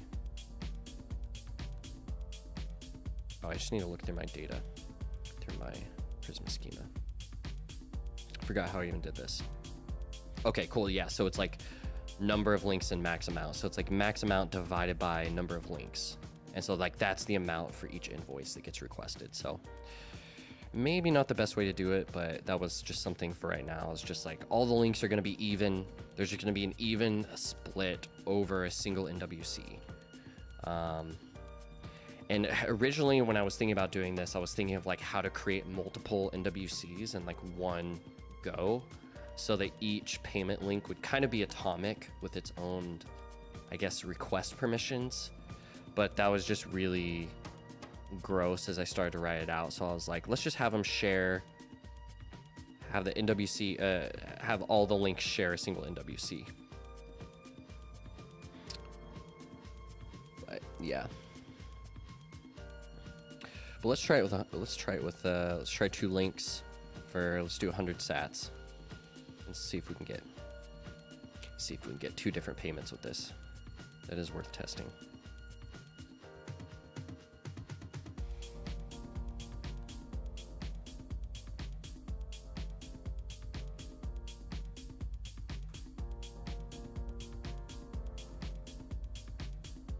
Okay, so 100 sats to claim in this.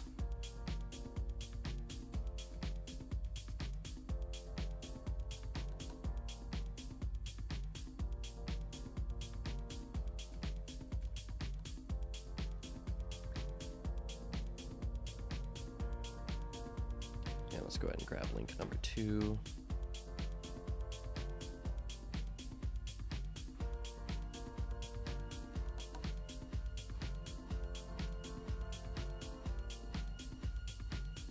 This one's still claiming. Ooh, I just realized. Oh my gosh. So I didn't refresh the page here.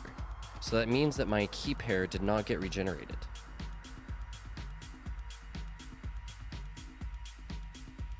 And it just so happens this is the one that's not working. Okay, so that's definitely the issue I was having.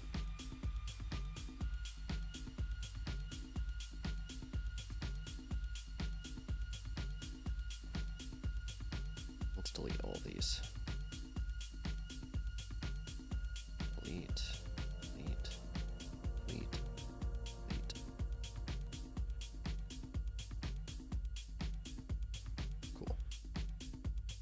Okay, refresh.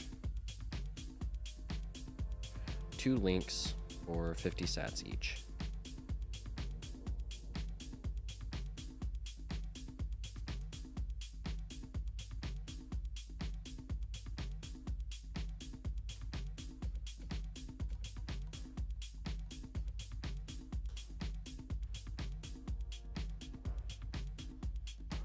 Get that one rolling.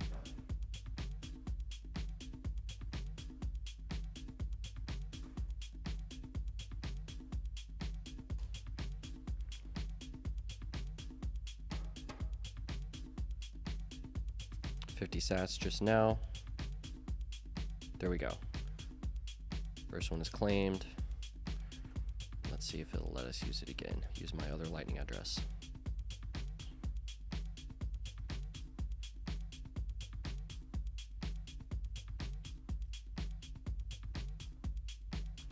Pending.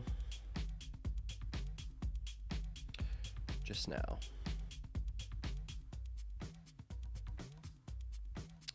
Yeah, exactly. Yeah, so it like it was one of the first things I built. I rebuilt my NWA implementation in like an hour, and I tried it and it worked the first time, and then I made a payment and it worked, and I was like, let's go. And I kept trying it after that and it wasn't working. But yeah, now I know it's because I'm sitting in the same key pair every time, and something is getting mixed up on their side. I mean, it kind of makes sense because, like,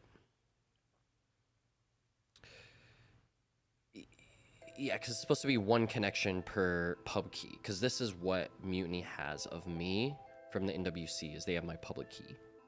So then they have 2 duplicate public keys, and they're trying to match up a request. They're probably just, like, going to the first public key in the database every time, and then that's the wrong connection. I imagine it's something like that. Like, they're just grabbing the first result in their database query, and then since there's 2 results, like, they don't know to grab the newest one because I didn't read the spec for the 4th time. Cool. And that worked? Yeah, that worked.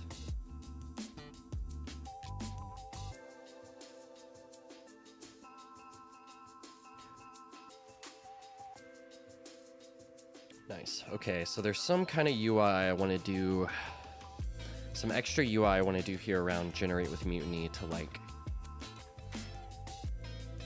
give the user a warning of how to use Mutiny with this, or considerations of like your Mutiny wallet will need to be open. It will take about 10 seconds for the payment to complete. That might be the only considerations. But maybe I'll do like a modal just for Mutiny, because I can also show the QR code, which is something I'm not doing right now. Because like if you have Mutiny on your phone but not in the browser, like right now I'm just deep linking into the connections link in the browser, so I should present the QR code as well. So that's something I might do. Everybody loves good checkbox mobile. Yeah, that's true. What is Mutiny's like? Yes, I read this. Yes, I'm not lying. I read this.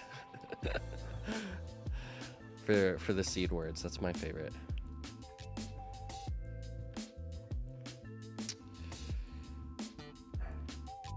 Yeah, I think I'm gonna get started in this modal now. So I already have a link modal. That's for after we generate the links. Where is that going in? Index, link modal.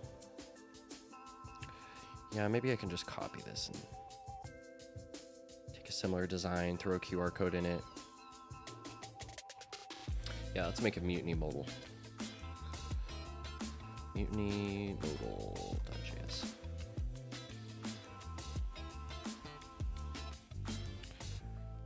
So just copy this and refactor it a little bit. Mutiny modal. I don't know what arguments we need yet.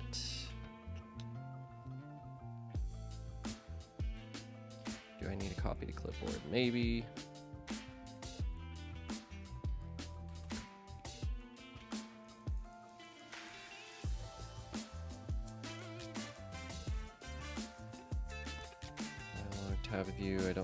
tab view.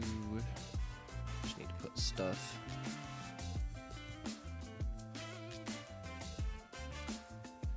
Key. Stuff.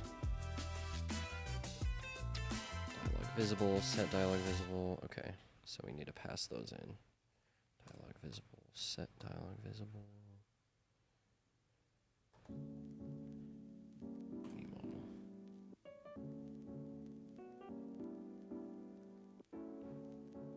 Okay.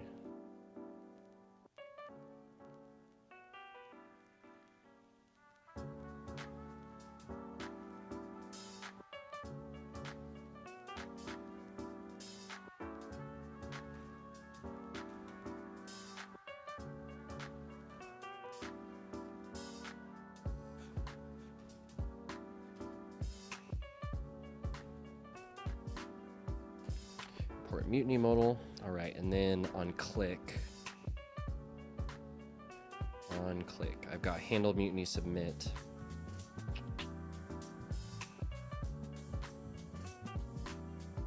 But instead, I have another thing like this. Let's just put this here.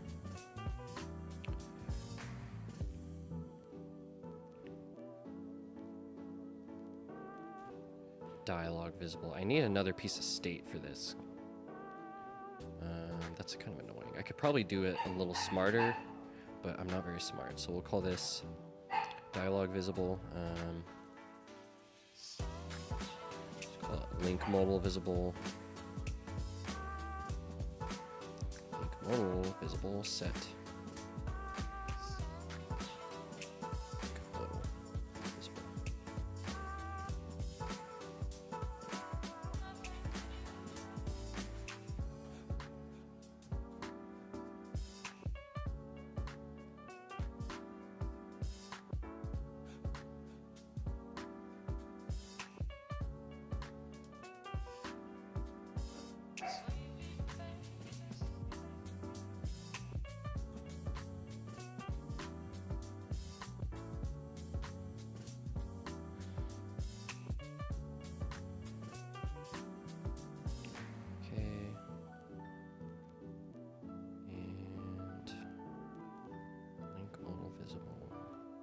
Links.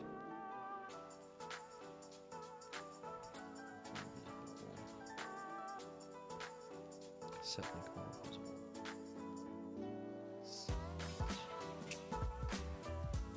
It's the most fun kind of programming, renaming variables. Okay.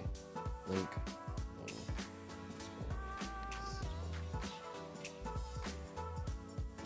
And then the rest of the dialogues are here. Okay, cool.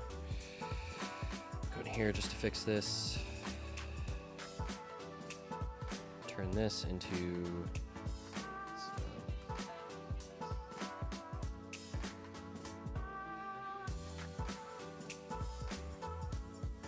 place all that, but I have to capitalize this because we use camel case. Set link.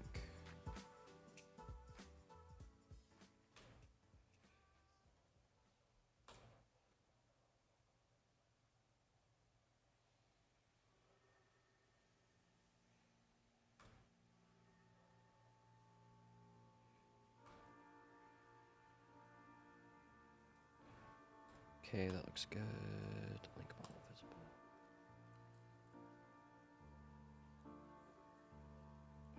Okay, cool.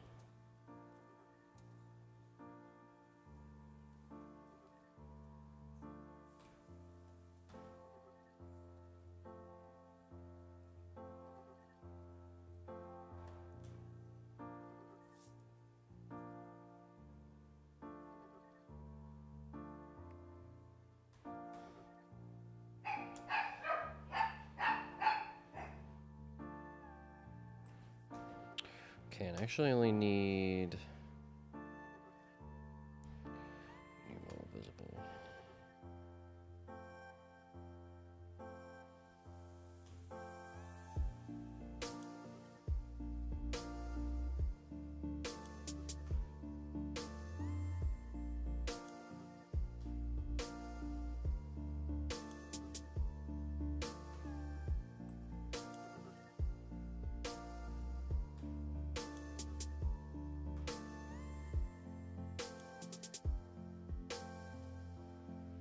Okay, cool. Man, that was annoying.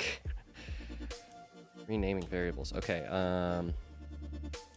so let's see if this pops up. Wait, I need to, did I change the handler? I didn't change the handler. Visible, so on handle submit. Nice, do. Wait, do I need to do callback? Callbacks, no, set mutiny. Visible true.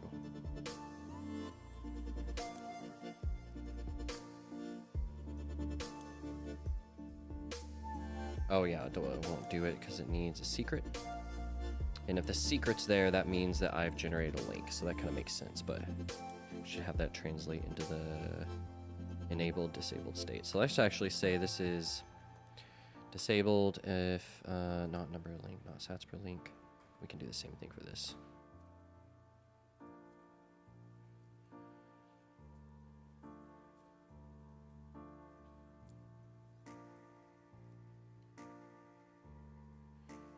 So hyped to get my Framework 16 next week. I can barely run Stacker News locally, let alone watch some PlebDev stream at the same time. Nice. Yeah, it's hard. I could actually, I'm on a MacBook Pro here with quite a bit of, I think I have 32 gigs of RAM. Yeah, 32 gigs of RAM, okay graphics card, okay processor. And like, I had a lot of trouble streaming at first. Mainly because I'm using Docker a lot of the times, but still, even now, like my battery runs pretty low, so it's hard. Yeah, and you throw Stacker News on top of that. I mean, where's my? Yeah, it's the most beautiful Docker compose of all time. 1, 2, 3, 4, 5, 6, 7, 8, 9, 10, 11, 12, 13, 14. 14 images. Legendary. Just a website, they call it. Yeah. It's a lot. Docker uses up a lot, but it saves me so much trouble. Right now I'm on an Asus from 2017. Yeah, that'll do it.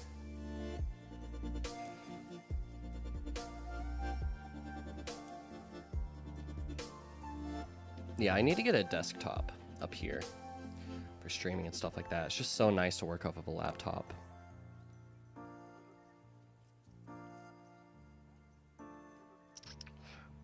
Okay, so now buttons are oh, why do they shrink? What did I do?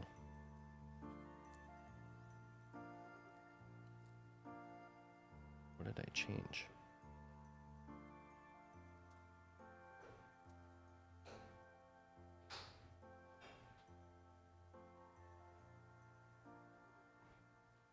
If I get rid of this disabled, do they get bigger? What the heck? Oh, it's because they have different text based off of if they're disabled or enabled. So that was my fault. I'll screw with that later. That's just UI stuff. Okay, either way, need a secret to render this. So let's create a link. 1 for 1. Generous mutiny. No, that's wrong. So it's not secret. I need to have sats per link and number of links. Sats per link and number of links and mutiny visible and yes. Cherry's mutiny. 1, 1.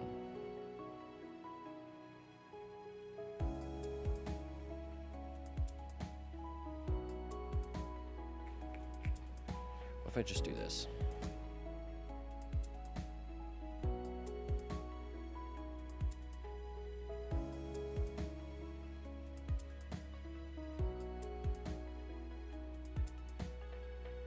Community visible. Setting it to true.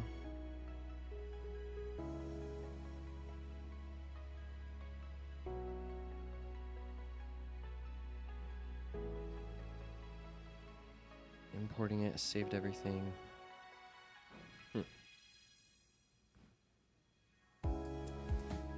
I just set to true by default?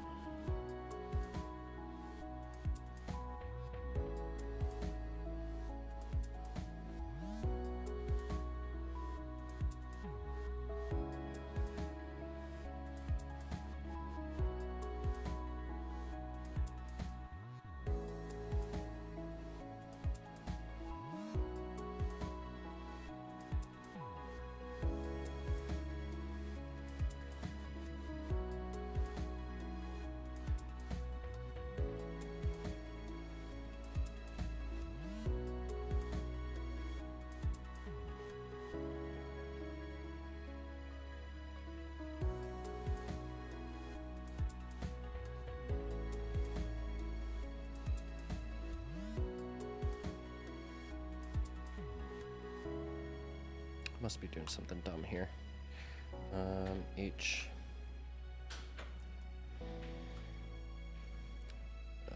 50 view height. Maybe it's just really small. Width 50 view width.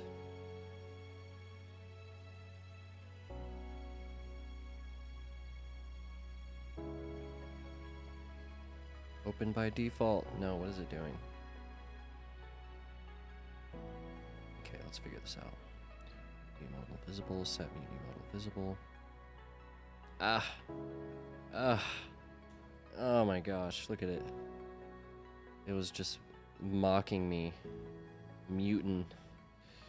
Okay. It's always something like that. Okay, there we go. That's still wrong. Mutiny. Oh, of course, I fucking spelled it wrong. Up here. Okay, there we go. There we go. Okay, there we go. There we go. We were just a little dumb. So now back to what I had. Sats per link, number of links, and this. Yes. Set to true. Do not default to true. Okay, cool. I can't do it now, but if I fill these forms in, now I can. Okay. Stuff. Great. Okay. So it will say Mutiny connection, I guess.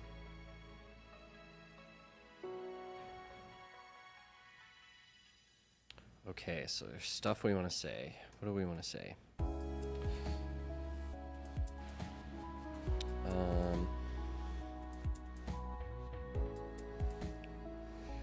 Mutiny is required to be open.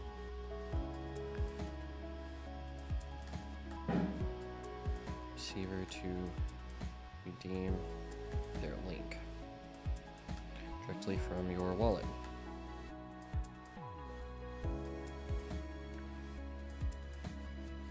Warning.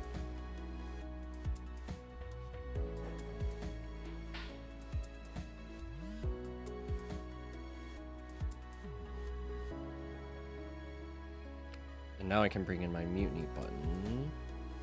And I'll put it in here.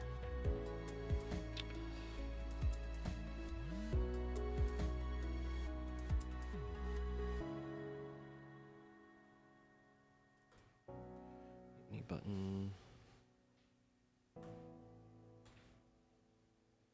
And I want to pass in handle mutiny. Submit. Submit. That will be my handle submit here. Beautiful, and I'll need to pass that in.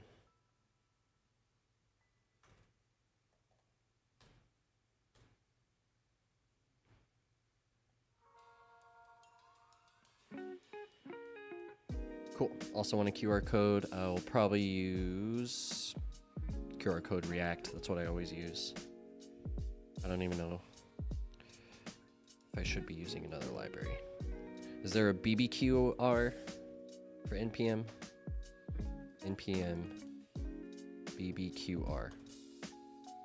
There is. Look at this. Better Bitcoin QR for the browser written in TypeScript. Damn, that's awesome. I don't need to use this at all though, because this is for like animated QR codes. But that's cool. They have an npm package. What was I doing? QR.react. React QR code. 369,000 weekly downloads. That's crazy. That's what I should have done. Should have made a QR code library. I could have been retired by now. Okay, npm I react QR. QR code.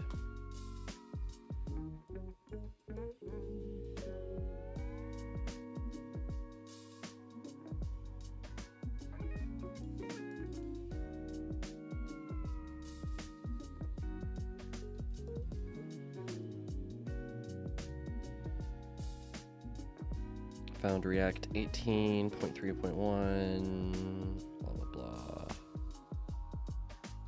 Conflicting dependency. Do I legacy peer deps? Might just use another library. QR code.react. I think I've used this one as well. 1 million weekly downloads. Oh my god. Okay, let's try it. I think this is the one I actually normally use.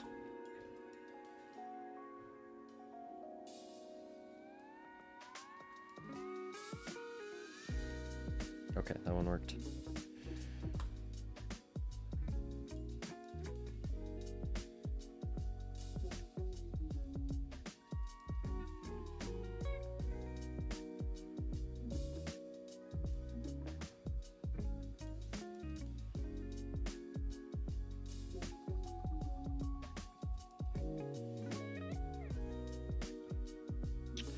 And what am I showing here? What am I showing?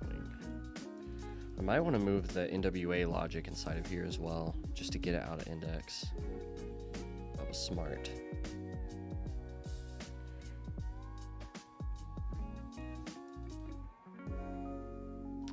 It's just the NWA URI. So this is what I would want to show them. But this doesn't actually get created until handle mutiny submit. So that's a problem.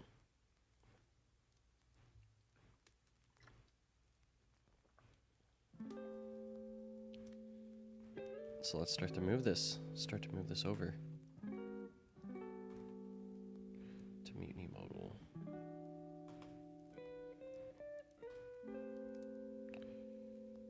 Yeah, that's good.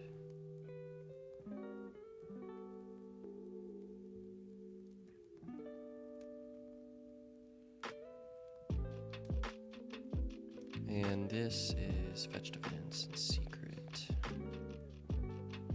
This handles the response over nosters. Fetch events. Yes. So take all of this.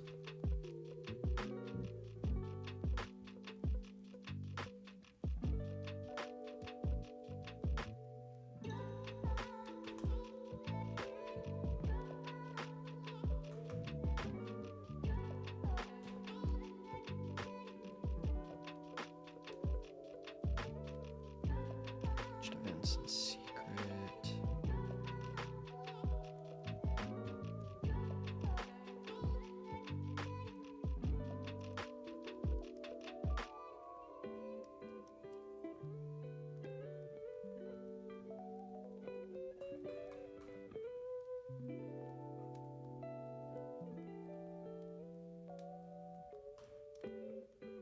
Okay, that's where we'll store our secret and handle mutiny submit.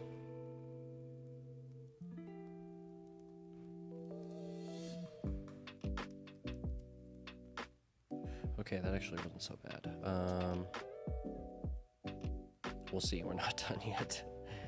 Spoke too soon. Okay, but the new secret, this is actually something I want generated at the top. And I'm setting it to secret, so I'll just call it secret.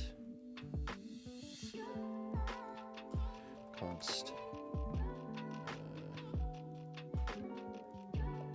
Secret.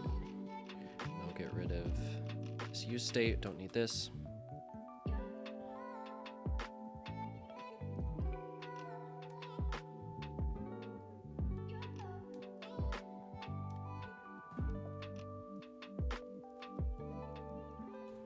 Sets per link, number of links, set generated links, set link model visible. This will be a little bit weird. Because I have I have one modal that shows the links. So I'll need to like close this modal out and open the other one. That'll be a little weird.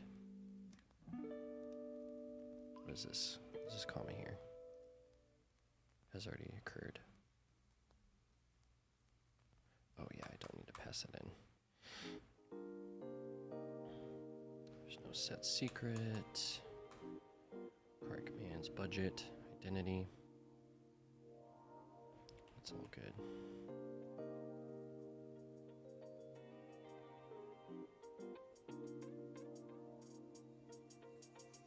Secret.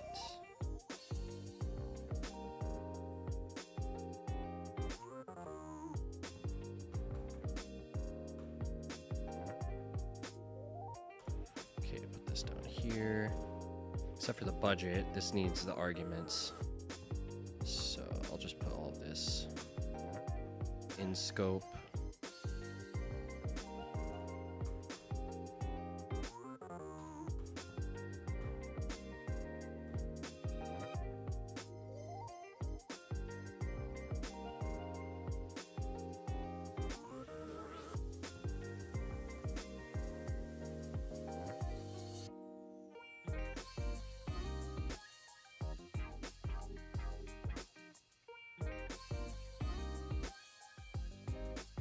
All of this up as well. So now this handle mutiny submit will really just be the handle open in browser. All right, something's nice about this, just a wall of variables. So instead of handle mutiny submit, this will be handle open in browser.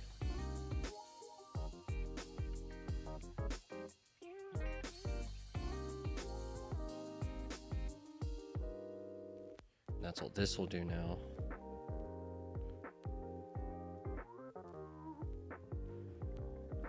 Or we'll scan the QR code for mobile. So I'm going to say,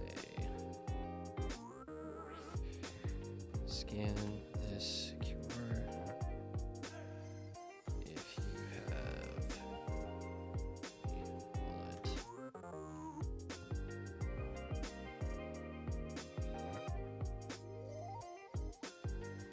Otherwise, or click the button below to open a new vault in your browser. Cool.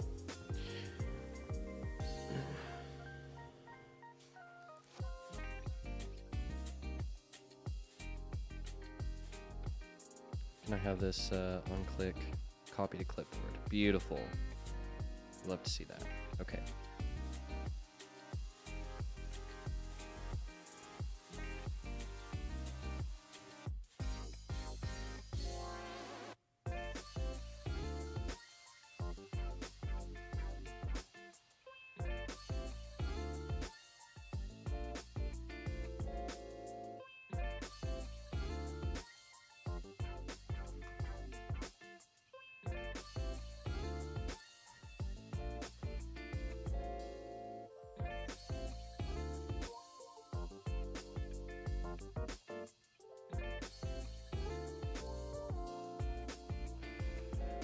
Okay, absolutely just tore my code to shreds.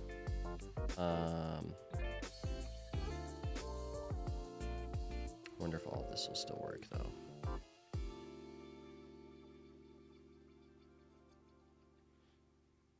Okay, so when we submit, we either open in the browser or the QR code gets scanned. But from the outset, we are listening, we are subscribed to events.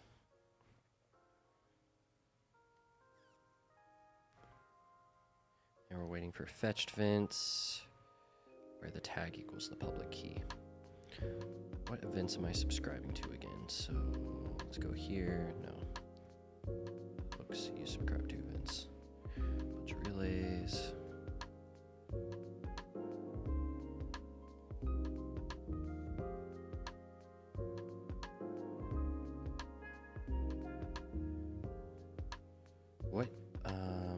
what criteria am I using here? Criteria.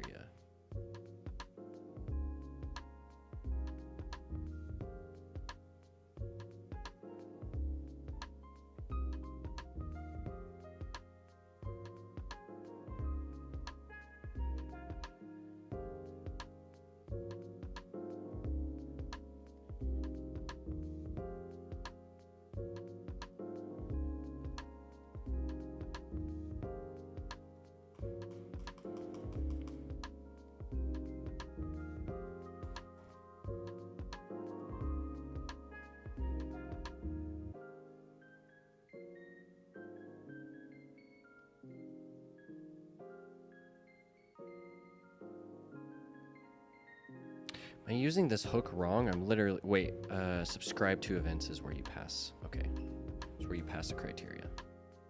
Subscribe to events in.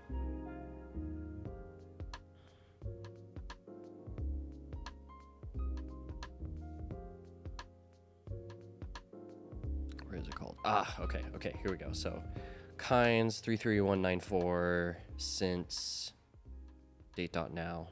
Okay. Sweet. So, handle open in browser. Interesting. So really, this should fire as soon as this modal is rendered. This should fire.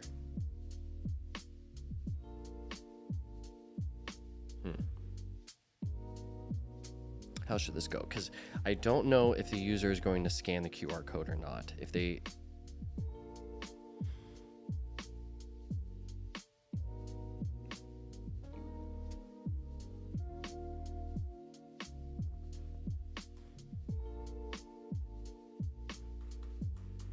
I think I can just fire this from the outset and it'll just start listening.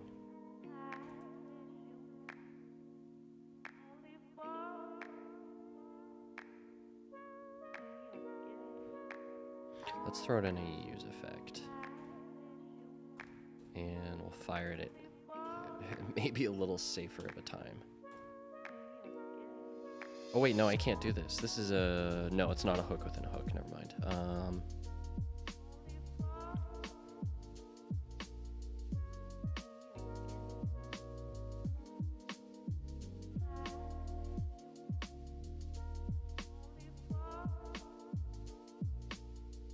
Yeah, really, I just want to fire. I want this to fire every render. Subscribe to events. When subscribe to events is ready. Yeah, I think that should be good. Okay, I need to go really quick. I'll be right back. I need to pee.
All right, let's finish this out strong. I'm close. I can tell it's gonna be a little messier than I think. Okay, so we subscribe to the events to the offset, from the offset. That is all good. So that should be all the first part of the flow. But we have some variables we're possibly expecting. And I wanna see, okay, so here we save the NWC, set generated links, set link modal visible. Okay. So we have to figure out how to do this because we're already in a modal. We need to close this modal. We need to open the other one. And we need to set the generated links. Set generated links, set link modal visible. I think we can do that all from inside of here. So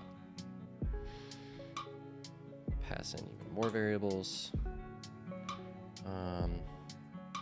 Set generate links and set link modal visible.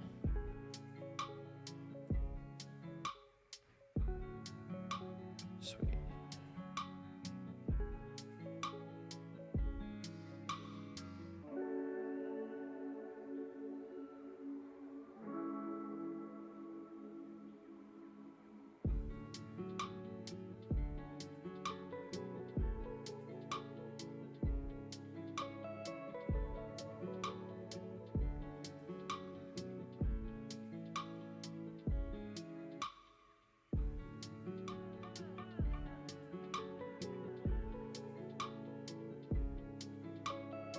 What does generate links get called?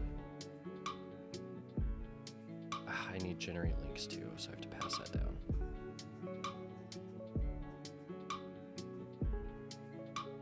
Generate links equals generate links. Okay, it's getting messy. Just trying to separate my code here. Set generate links, and I'm gonna have generate links.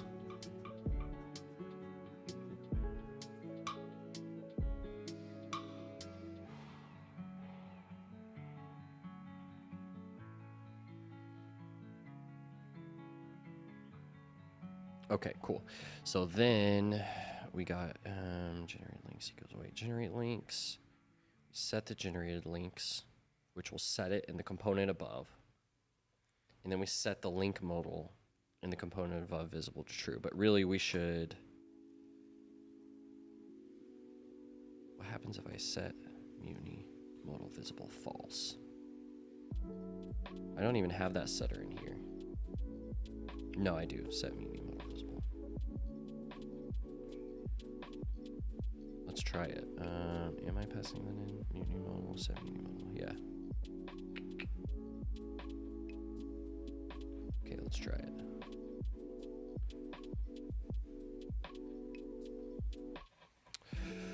Okay. Create one link for 10 sats in mutiny. Oof. Handle mutiny submit is not defined. Oh yeah, I'm still trying to pass that down, but it doesn't need to be passed down anymore because it doesn't exist in this component.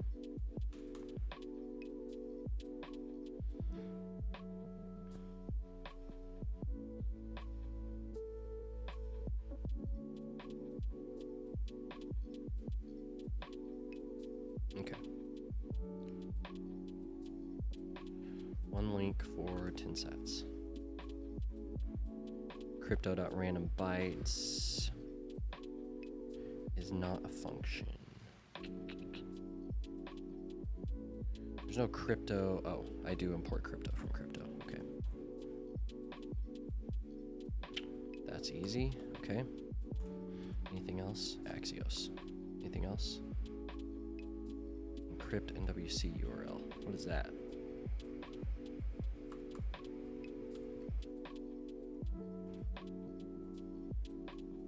Of course, I have to pass that function in too, or just duplicate it.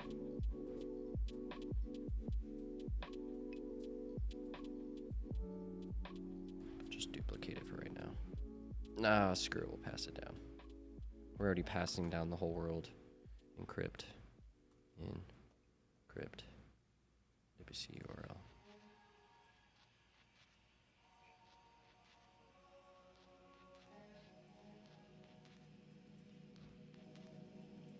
I'm gonna format this.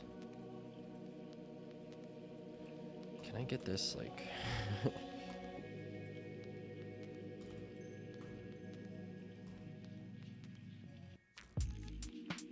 how many is that?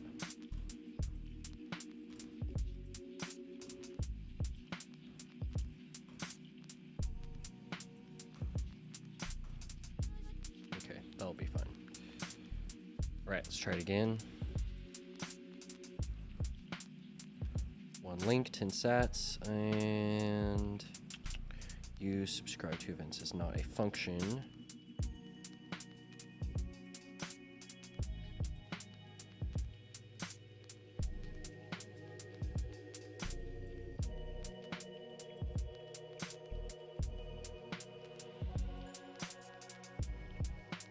Oh wait, that's in mutiny modal. Ah, it's default import. Okay, dumb mistake number 8. Let's try it again. Generates mutiny. There we go. Okay, QR code's a little small, but it pops up. Let's just see if we get through the same flow. If I click open in browser, it's trying to get the connection info. I create the connection, and once it detects it, it should close this modal and open up the other one. Boom. And doesn't.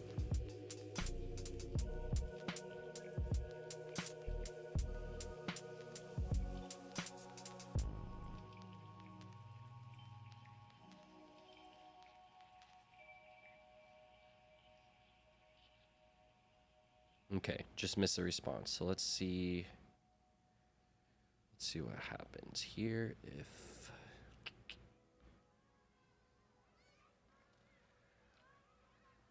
post. Let's see if we get the generated links. Yeah, let's just see if we get to this step.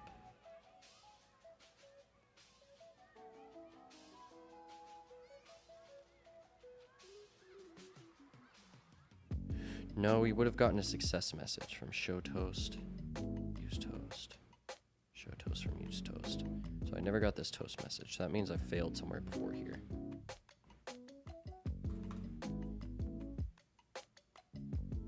Maybe it's a subscribe to events. Let me empty this out.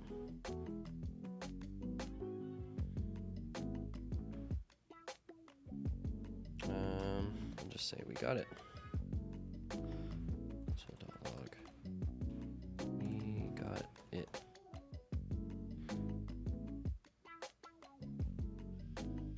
Okay, my computer's definitely slowing down now. Oh boy. What'd I do? It's too much. I have too many Docker instances hanging. Oh yeah.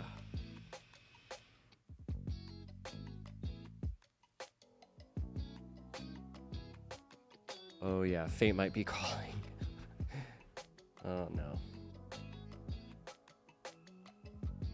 It's also my battery is low. That might be it.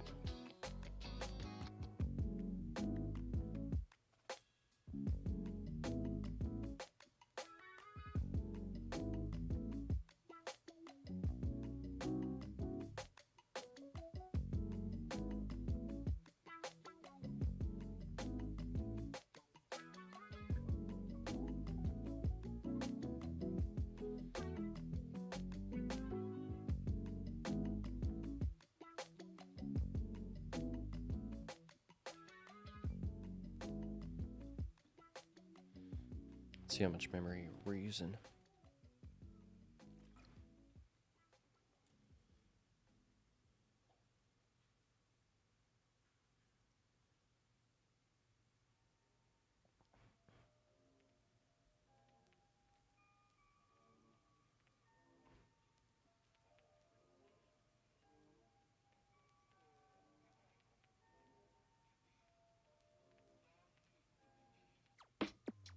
$7.8 GB for Docker. Look at that. Virtual machine service for Docker. Oh my gosh. You bastards. Okay.